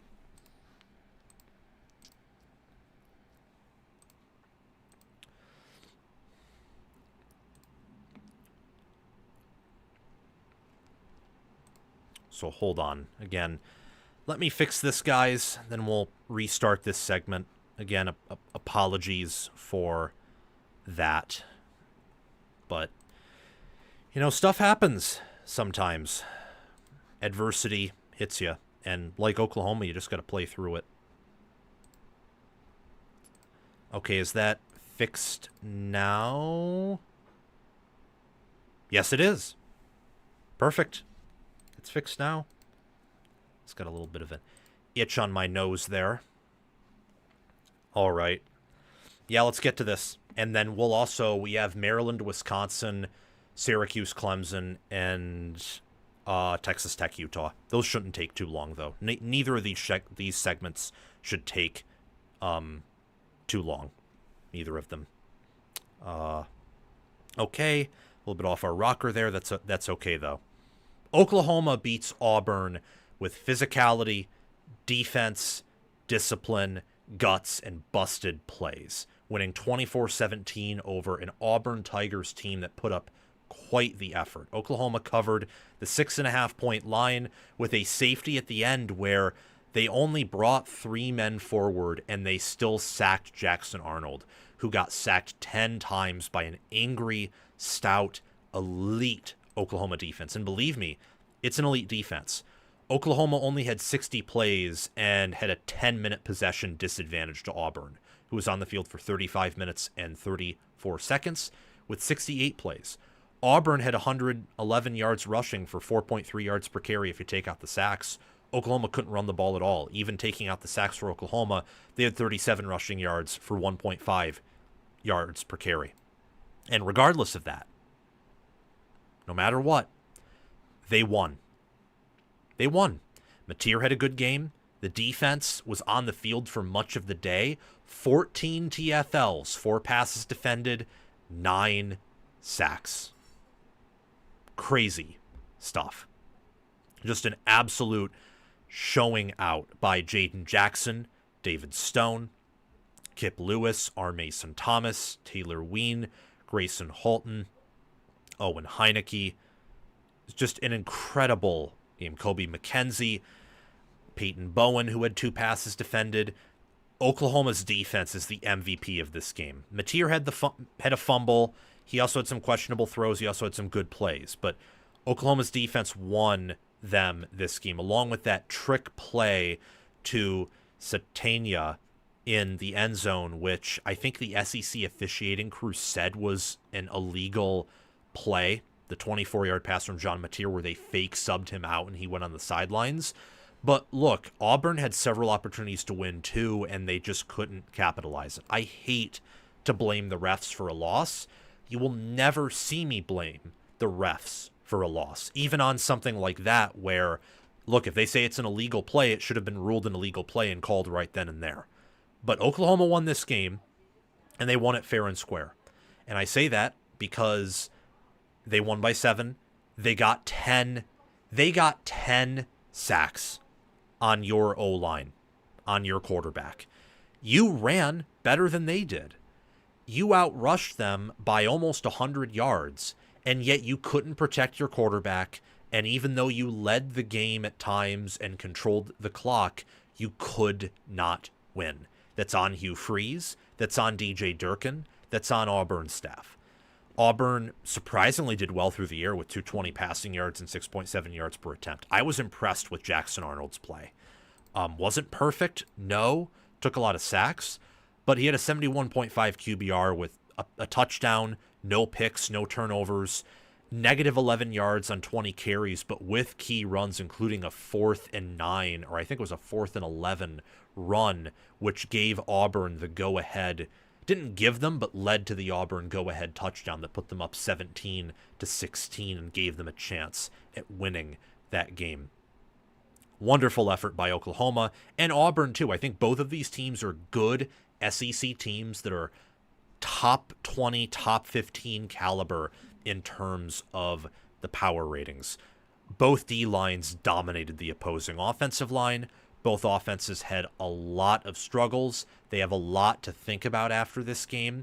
But I also think to a certain degree it was just 2 good, great teams that went at each other's throats, and Oklahoma won because Oklahoma was playing host, and that matters. If this game were in Jordan-Hare, like it was last year, Auburn wins this game.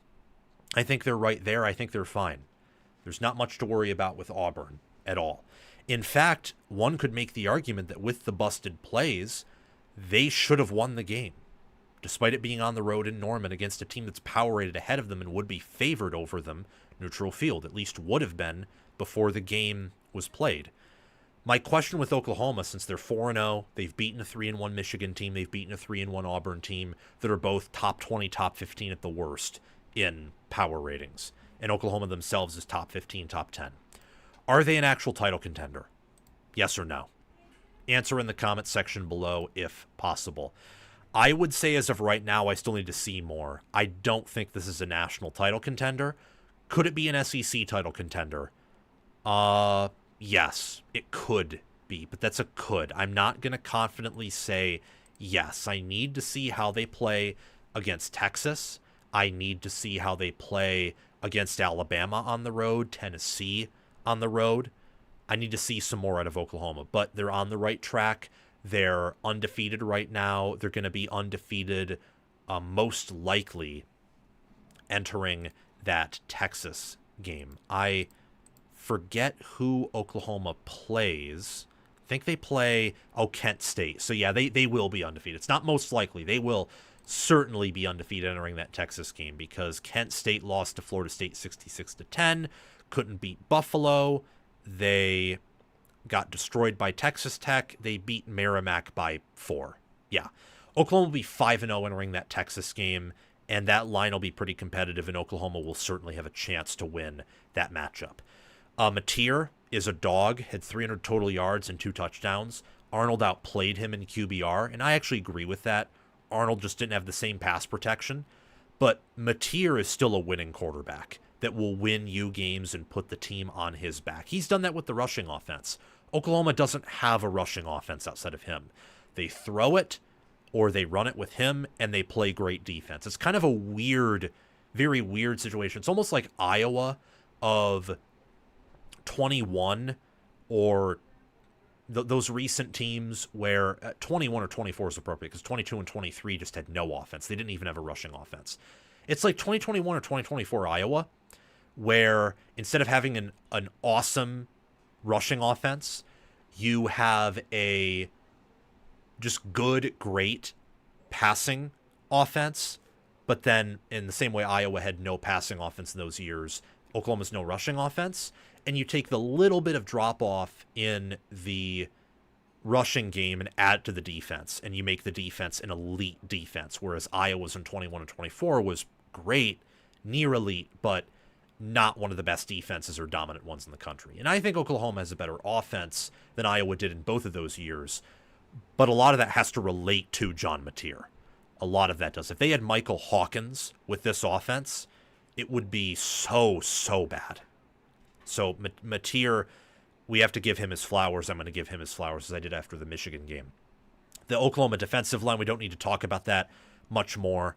Oklahoma dominated this game on the lines of scrimmage, at least in terms of their defensive line versus Oklahoma's Auburn's offensive line. So wonderful game by the Sooner defensive line. They had a havoc rate of 20%. That means 1 out of every 5 Auburn plays was a pass defended by Oklahoma, an interception, a fumble, a sack, or a tackle for loss. So this defensive line is elite. I think Venables was right in the sense of him sticking to his guns and calling the defense. And Auburn will win more games in the same way that I think Oklahoma will. I don't know if these are teams that'll make the playoff because their schedule's tough, but they are playoff caliber teams for sure. And maybe, just maybe, Oklahoma can even be an SEC championship caliber team. All right. Now time to talk about Maryland and Wisconsin. This should not take that long because Wisconsin's kind of dead. Are they dead? Yeah, Wisconsin's dead. We don't need to we don't need to pretend that Wisconsin isn't dead. So I won't pretend that Wisconsin isn't dead. Talk about a sad day in Big Ten football, or at least in Wisconsin football. Wisconsin gets absolutely crushed by Maryland, 27-10, and it wasn't even that close. it was more dominant than that. I know Wisconsin, I think, outgained Maryland in yards to end the day, but Maryland was in control. The minute they got up 10-0, 17-0, Wisconsin just wasn't going to have hope to come back. Or I think it was 14-0 at one point. Let me check. All I remember about this game, because I was just in such shock in watching it, is that A, Maryland owned the line of scrimmage. They owned special teams. And Maryland wanted it for their coach who was on the hot seat in Mike Locksley. And it didn't feel like Wisconsin wanted it for their coach who was on the hot seat in Luke Fickell. Maryland covered the plus 10.5 line. This was a game I totally whiffed on. I thought that Wisconsin was going to come out and they were going to dominate with their defense, and their defensive front played very well. But they were going to dominate with defense and that they would do enough offensively, whether in running the ball or dink and dunk through the air, to win like 27-10 in a very dominant game. Well, it was 27-10, but in the opposite way. Same with the dominance, too, in Maryland's direction. Maryland only had 57 plays, and Wisconsin actually controlled the clock. But Maryland made the big plays when it mattered. They got up 20-0 at the half. 20-0. And yes, it was 14-0 at one point, not 10-0. Wisconsin at the start of the game had a 70.4% chance at winning. They got down the field pretty early, but Maryland blocked the field goal. By the beginning of the first quarter, Maryland had a 63.5% chance to win. By halftime, they had a 92.7% chance to win. Just total, utter collapse by Wisconsin at home. You know what this game reminded me of? It reminded me of Wisconsin-Illinois in 2022, where Bielema came in and beat Wisconsin at their own game. Maryland didn't quite have that same dominant performance, and I don't think they're as good of a team as that Illinois team is, but they came in and they outrushed Wisconsin on a yards per carry basis. They had 6 sacks and 10 TFLs. Wisconsin had 1 sack and 4 TFLs. They outplayed Wisconsin at quarterback. Malik Washington once again had another win and looked good in doing so. They outcoached Wisconsin. They put forth better effort than Wisconsin. They won. They dominated. They controlled the Badgers. Maryland moves on to 4-0.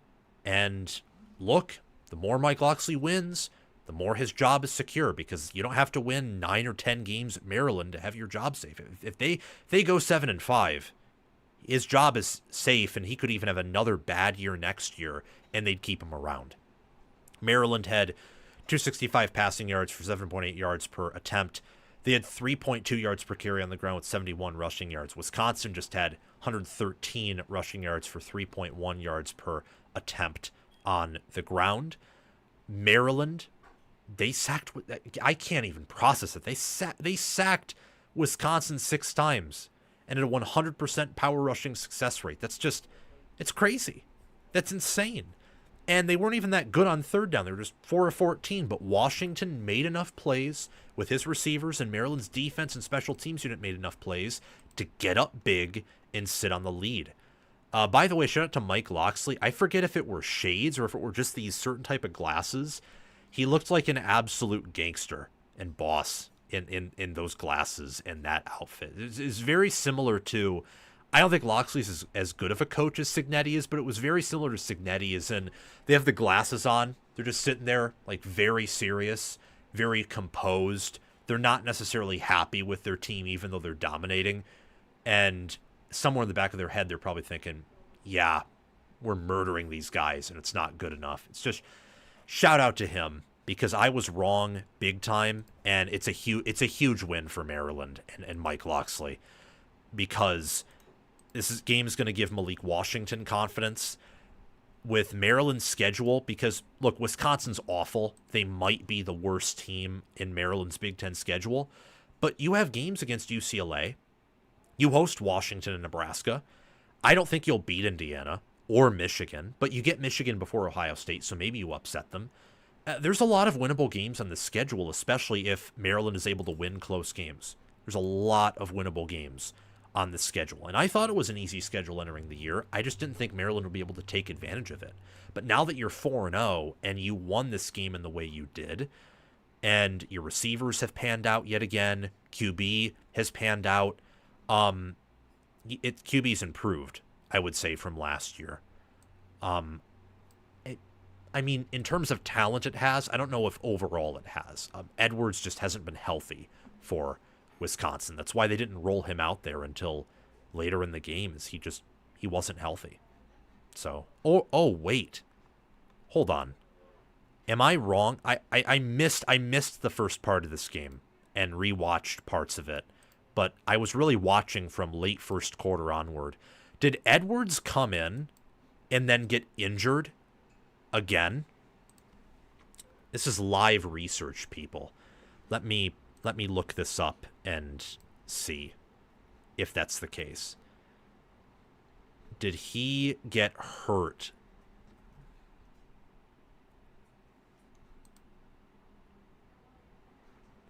Did he get hurt? Answer me in the comment section below. Yeah, he started the game. So he must have gotten hurt again. He must have.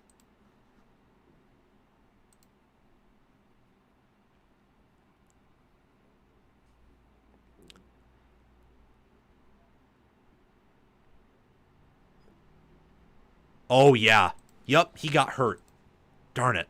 I can't believe I missed that. So that's my fault for missing that, but at the same time he didn't play for much of the game, and I was helping out my family with something important for the first few minutes. But I mean, maybe if they have Edwards it changes the outcome, but I'm not going to play that. Edwards has been hurt. Wisconsin has managed their roster poorly. They didn't have an offensive line. Maryland just owned Wisconsin here. And look, it's a big win for Loxley. My question is, can Maryland finish with a winning record?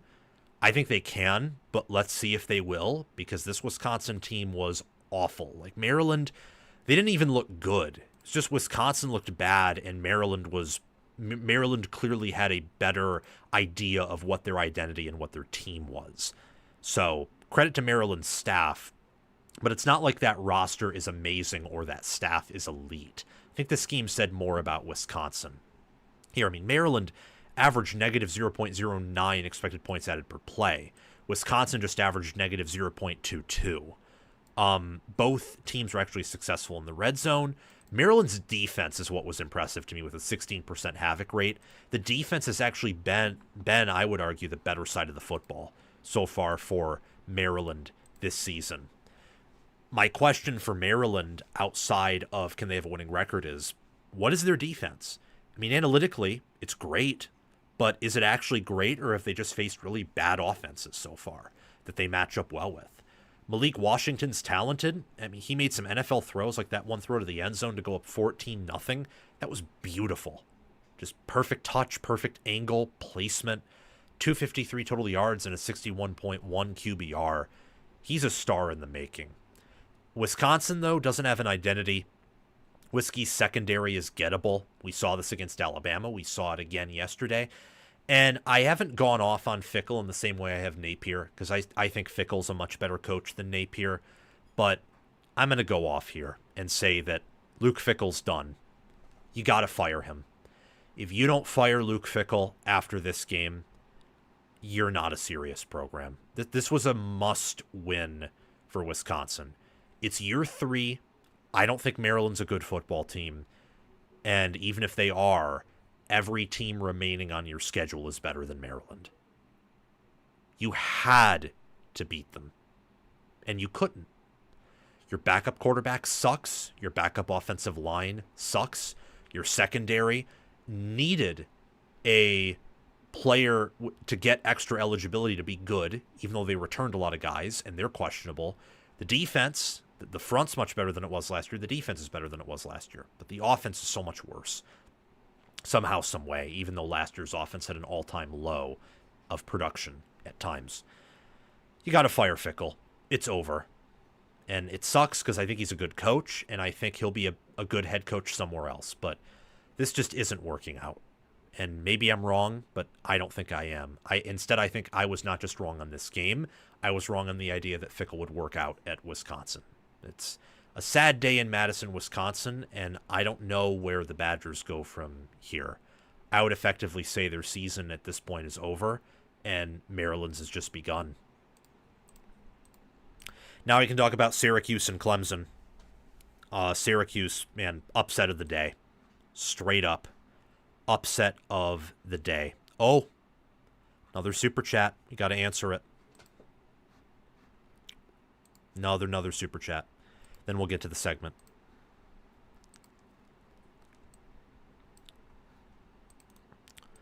Wow.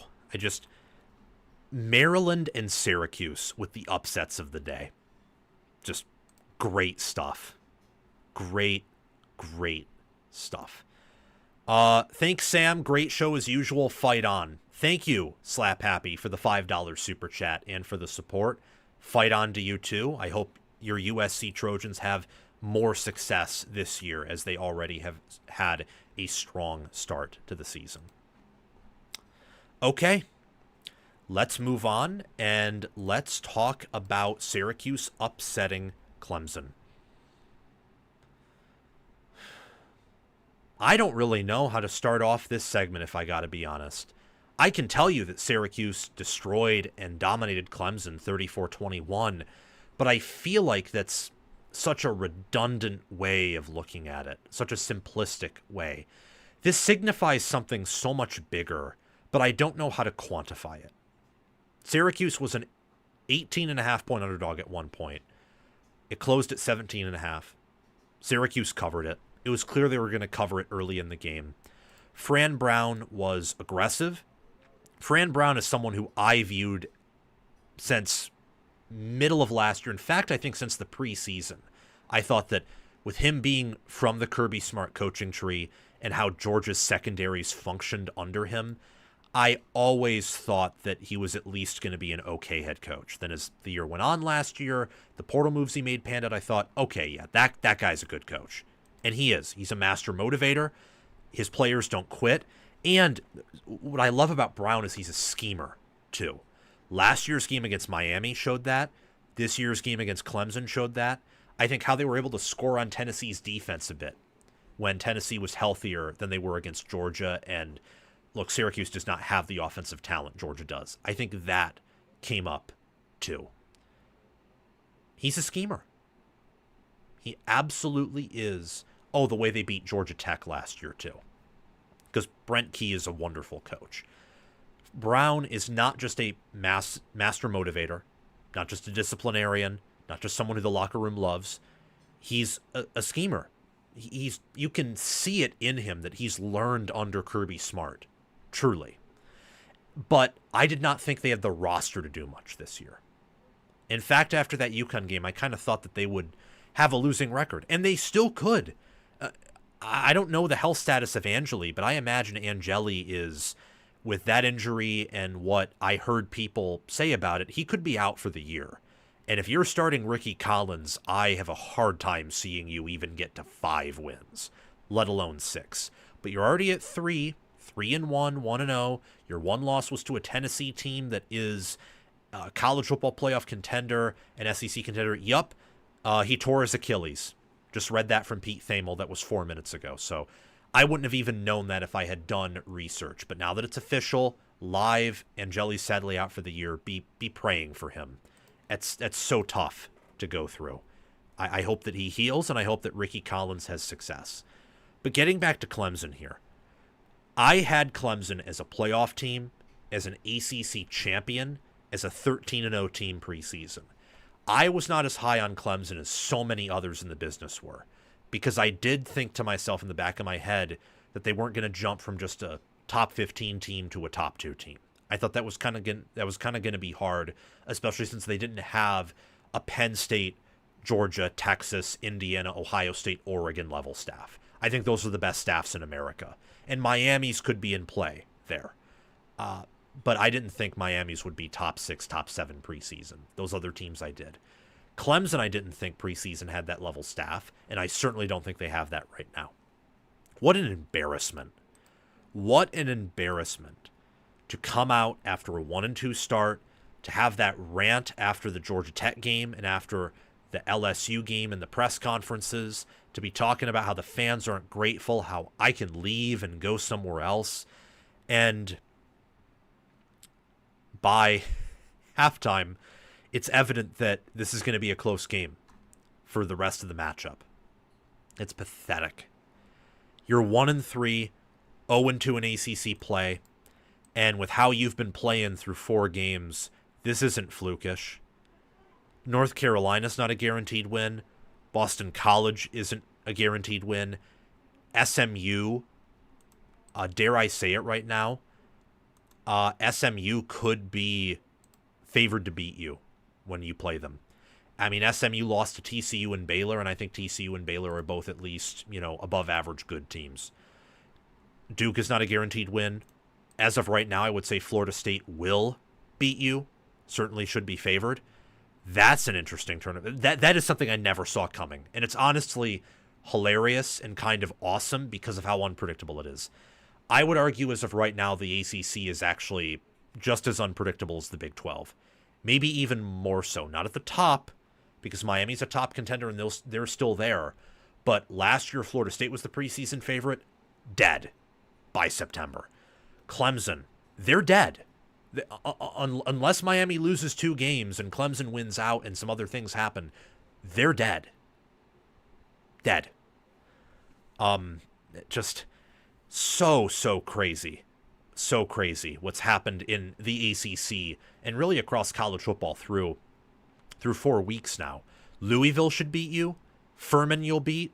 South Carolina, both of these teams have regressed from last year, but since it's on the road and Sellers as of right now looks better than Klubnik, I would say that South Carolina should win that game. This is just, it's so bad when you have your quarterback throwing it 60 times, and this isn't the 2010s. This is 2023 with more NFL clock rules, so the game is compressed.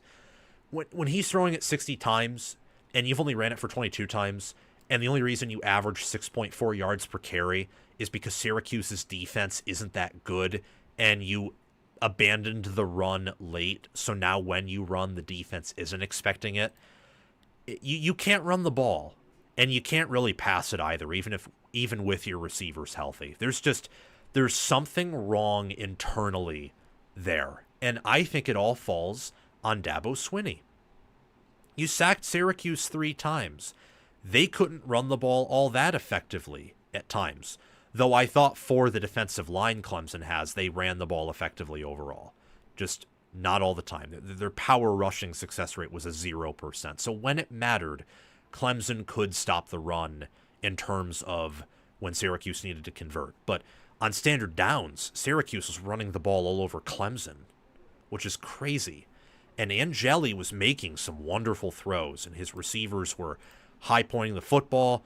Jonte Cook, talk about a comeback story. Jonte Cook is working out at Syracuse. I don't know exactly what happened at Texas, what went wrong there, but he's playing well. His 234 receiving yards and a touchdown so far, and he has eligibility remaining. I mean, he's looking good so far.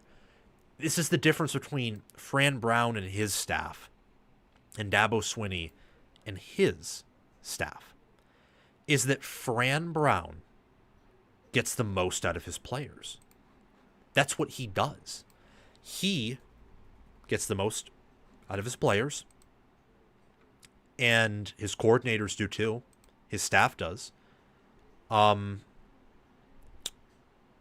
Clemson just doesn't. I mean, talk about Fran Brown, Jeff Nixon, Mike Johnson, and Elijah Robinson. Talk about that staff.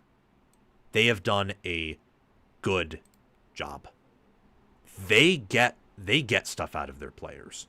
Man, that is a staff where meritocracy won. That's what that is. Fran Brown runs an operation where if you don't fit the merit requirement, if you don't work hard, if you don't win, if you're not a winner mentally, you're not there.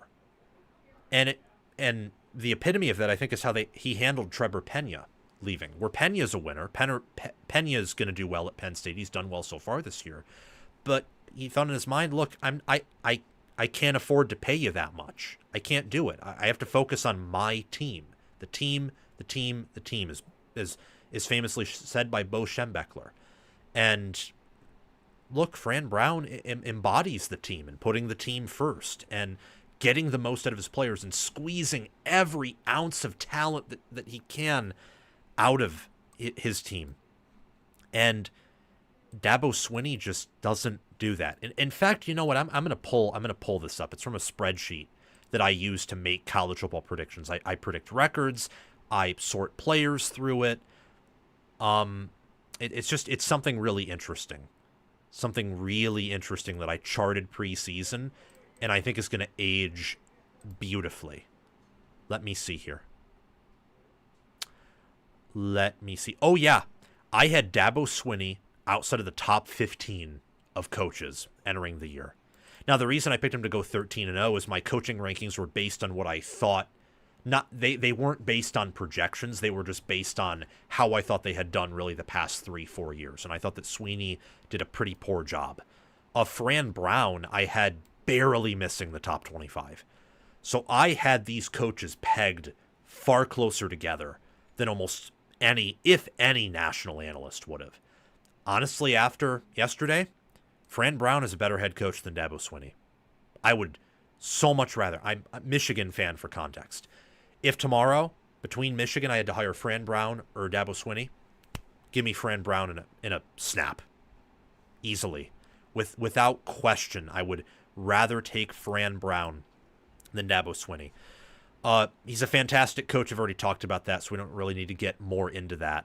Clemson's run is over, and this is what I want to focus on a little bit more of to close out this segment here. Clemson can't do anything offensively.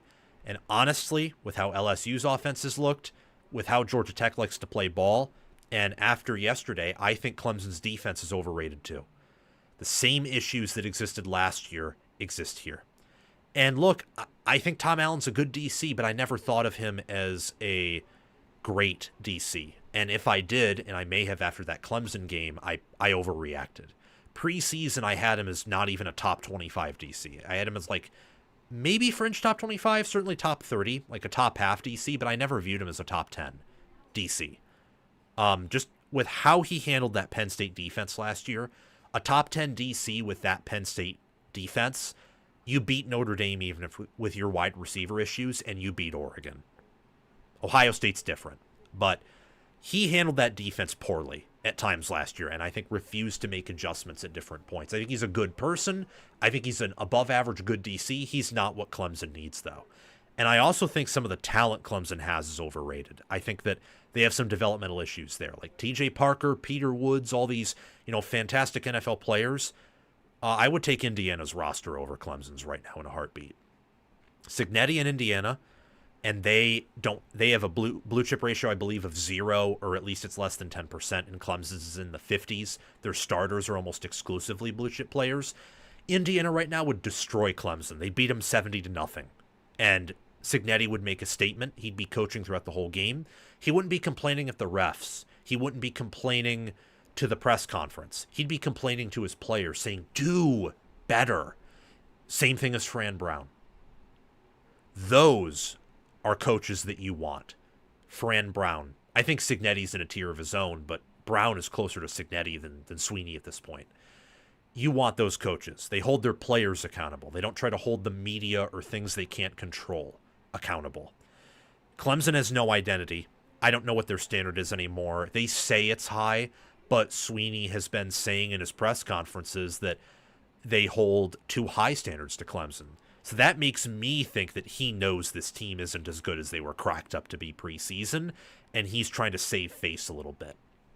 Clemson's lines of scrimmage are super disappointing, and I don't know what's happened to Cade Klubnik. What happened to him? If someone can explain to me what happened to Cade Klubnik and be right about it, I will give you $1 million. Of course, that's sarcasm. I don't have that. But even if I was being serious, I don't think anyone could explain what's happened. He actually looks like he's worse than he was last year. And part of that, I think, is because you don't have Phil Maffa, so the rushing attack isn't as good. And I also think part of that is there's a drop-off at linebacker, so the defense is probably just as good as it was last year.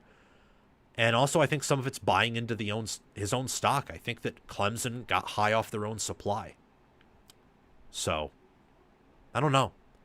But what a cataclysmic failure by Dabo Swinney and Clemson. And as for Fran Brown and Syracuse, if Syracuse can keep Fran Brown, they're going to be a good ACC team. If not, Fran Brown is going to end up at a better job and have tremendous success. Last but not least, let's talk about the Texas Tech Red Raiders and the Utah Utes. Then we'll get up on out of here. Texas Tech manhandles Utah. They were the better roster. They were the better team. They had the better quarterback, even though their starter got hurt. 34-10 Texas Tech, and the Red Raiders cover that 3.5 point spread. This is a big noon kickoff game, 10 a.m. local time. Still, the stadium was rocking. Utah's defense was a near elite unit. Texas Tech's same thing, at least relative to Big 12 standards nationally. I don't know if they're elite, but they have that potential. The winner of this game was the Texas Tech D-line and Texas Tech backup quarterback and maybe moving forward starter Will Hammond. The throws he made, the runs he made, the contact he sought out, and the look on his face, he's a winner. To go into Utah and dominate Utah the way Tech did with the backup quarterback, I'm just going to come out and say if this team can go 12-0, Texas Tech could lock up a playoff spot without winning the Big 12 with that win. That team is so dominant, and even with their discipline issues, they killed a disciplined team in Utah who has a great coaching staff. It's crazy watching what happened in that game and processing it and thinking Utah doesn't lose at home when they're good. And I think there's a chance this team in Utah is good. And yet, Texas Tech won. They won big, 34-10, and they led for much of the game. In fact, they led or tied for the entire game. Went up 7-0 early. Utah got a field goal right before half after Texas Tech got a field goal. Texas Tech either led by double digits, by a single score, or was tied for the whole game. And the only point where they were tied was in the first 4 minutes of the first quarter. So they led by double digits or one score for the whole game. They outgained Utah 484 yards to Utah's 263. They forced 4 turnovers. Now, Utah also forced 2. I don't think Utah's defense was the reason why they lost. It was Utah's offense versus Texas Tech's defense was an awful, awful matchup. I thought Utah's O-line was going to win here, or at least hold up, and I was wrong. Texas Tech dominated that Utah offensive line. They absolutely controlled them. I mean, Texas Tech, 1 sack, 4 TFLs. That's an understatement as to how dominant they were. Utah only ran sack adjusted for 3.7 yards per carry. Tech ran for 5.3. Tech had a 100% power rushing success rate. Utah just an 80%. Utah was 0 of 2 on 4th down, 4 of 14 on 3rd. They had no downfield passing threat. And Texas Tech had a 5-minute time of possession advantage. They averaged 8.9 yards per pass attempt. Utah averaged 4.3. Just a dominant performance by the Red Raiders. Huge win by Joey McGuire. And I think that moving forward, Texas Tech is the team to beat in the Big 12. Honestly, I don't really see who beats them regular season-wise. Let's go through Texas Tech's schedule really quickly. Let's go through it. So Texas Tech has to play at Houston, off a bye, Kansas at home, Arizona State on the road, Oklahoma State at home, Kansas State on the road, BYU at home, UCF at home, West Virginia on the road. If they simply show up with a pulse, they're not losing to any of these teams. Because I don't think they played their A game yesterday. When you have a quarterback injured, and on top of that, you have 122 yards in penalties, you're not playing your A game. You're not. And I say that because Texas Tech, the way they played yesterday, told me they were locked in. And I thought that they actually coached well. This is McGuire's best staff. Hammond being 13 of 16 for 169 yards, 2 touchdowns, and he also had 61 rushing yards. He had a 96.3 QBR. You should consider starting him moving forward. Just the ceiling he has, he's young, he still has more room to grow, and he did a good job against a great Utah defense. That was incredible. My question for Utah is, how good is their offensive line? Because if it's good and Tech's D-line and team is just that fantastic, Utah can still contend for a 10-win season, a successful season, and maybe try to pull off an upset against Tech in a rematch in the Big 12 championship game. However, if it was just overrated this whole time, drastically overrated, Utah could once again be in trouble for having a disappointing season relative to preseason expectations. I think Texas Tech's roster is legit. That was my main takeaway from this game. Their size and athletic advantage was obvious in the second quarter moving forward. And in the first quarter, look, they took the lead and they never gave up the lead. So they were the better team, and they played in a very hostile, unusual environment, still won, still dominated. Tech made coaching upgrades. Like Sheil Wood, their defensive coordinator, who was with current Houston head coach Willie Fritz for a long time.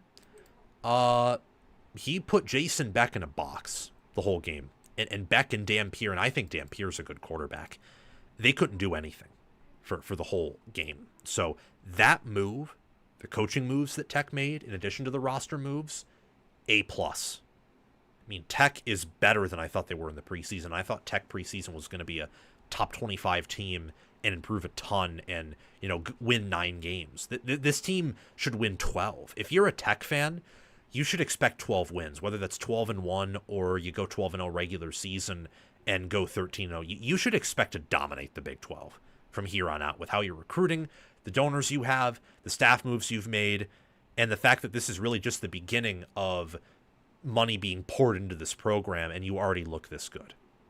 Utah's offensive line, I think it's still good, great, but when you give up 4 TFLs, average 3.7 yards per carry, and Nampier's constantly under pressure, you're not an elite unit. I mean, Texas Tech, to be fair, could have maybe the best D-line in the country, the way they've been playing. That is an SEC Big Ten caliber defensive line. And I would say defensive front. I think the linebackers could play in the Big Ten and SEC. And I think Bryce Pollock, their corner, could play in the Big Ten or SEC too. He started in the SEC last year at Mississippi State. So they have a Big Ten SEC defense physically, and they have a good coordinator. So it's one of the better defenses in all of college football. And they also have talent on offense too. Got to give credit, though, to Morgan Scaley, Utah's defensive coordinator. Thought he did a good job. I just think Utah's limited by its talent, and ultimately Texas Tech being the most talented team in the Big 12, they're not talent limited. Tech is one of these teams, based on what I'm watching, that they could win a playoff game, and I don't think anyone else in the Big 12 could win a playoff game. Yeah, I think Utah's limited by its talent. They don't have the players to win these type of games. We saw that in 21 against Ohio State, 22 against Penn State. We saw it 23 against Oregon at home, Washington on the road where they were close, but Washington was just better. Against Oregon State in 23. Whittingham's a really good coach, but they're really limited talent-wise. So when you face a team that's more talented than you or is equal talent but on the road, you're going to struggle with that roster. Ultimately, I'm still high on both of these teams. Wouldn't be shocked if they rematched in the Big 12 championship game. Okay, that's it, guys. Thank you so much for tuning in. Make sure to like, make sure to subscribe, make sure to hit the notification bell, and comment your thoughts down below. We'll be live again sometime tonight, probably not at 6 p.m., because we did our reaction segment, got it done pretty early, and this is just going to be a preview segment. That way I can get preview videos out tomorrow morning. But we'll be doing a preview segment sometime tonight live, so be there, hit the notification bell. You won't regret it, because just like how this show was awesome, that show will be awesome. I'll see you all soon. Have a great day and a happy Sunday.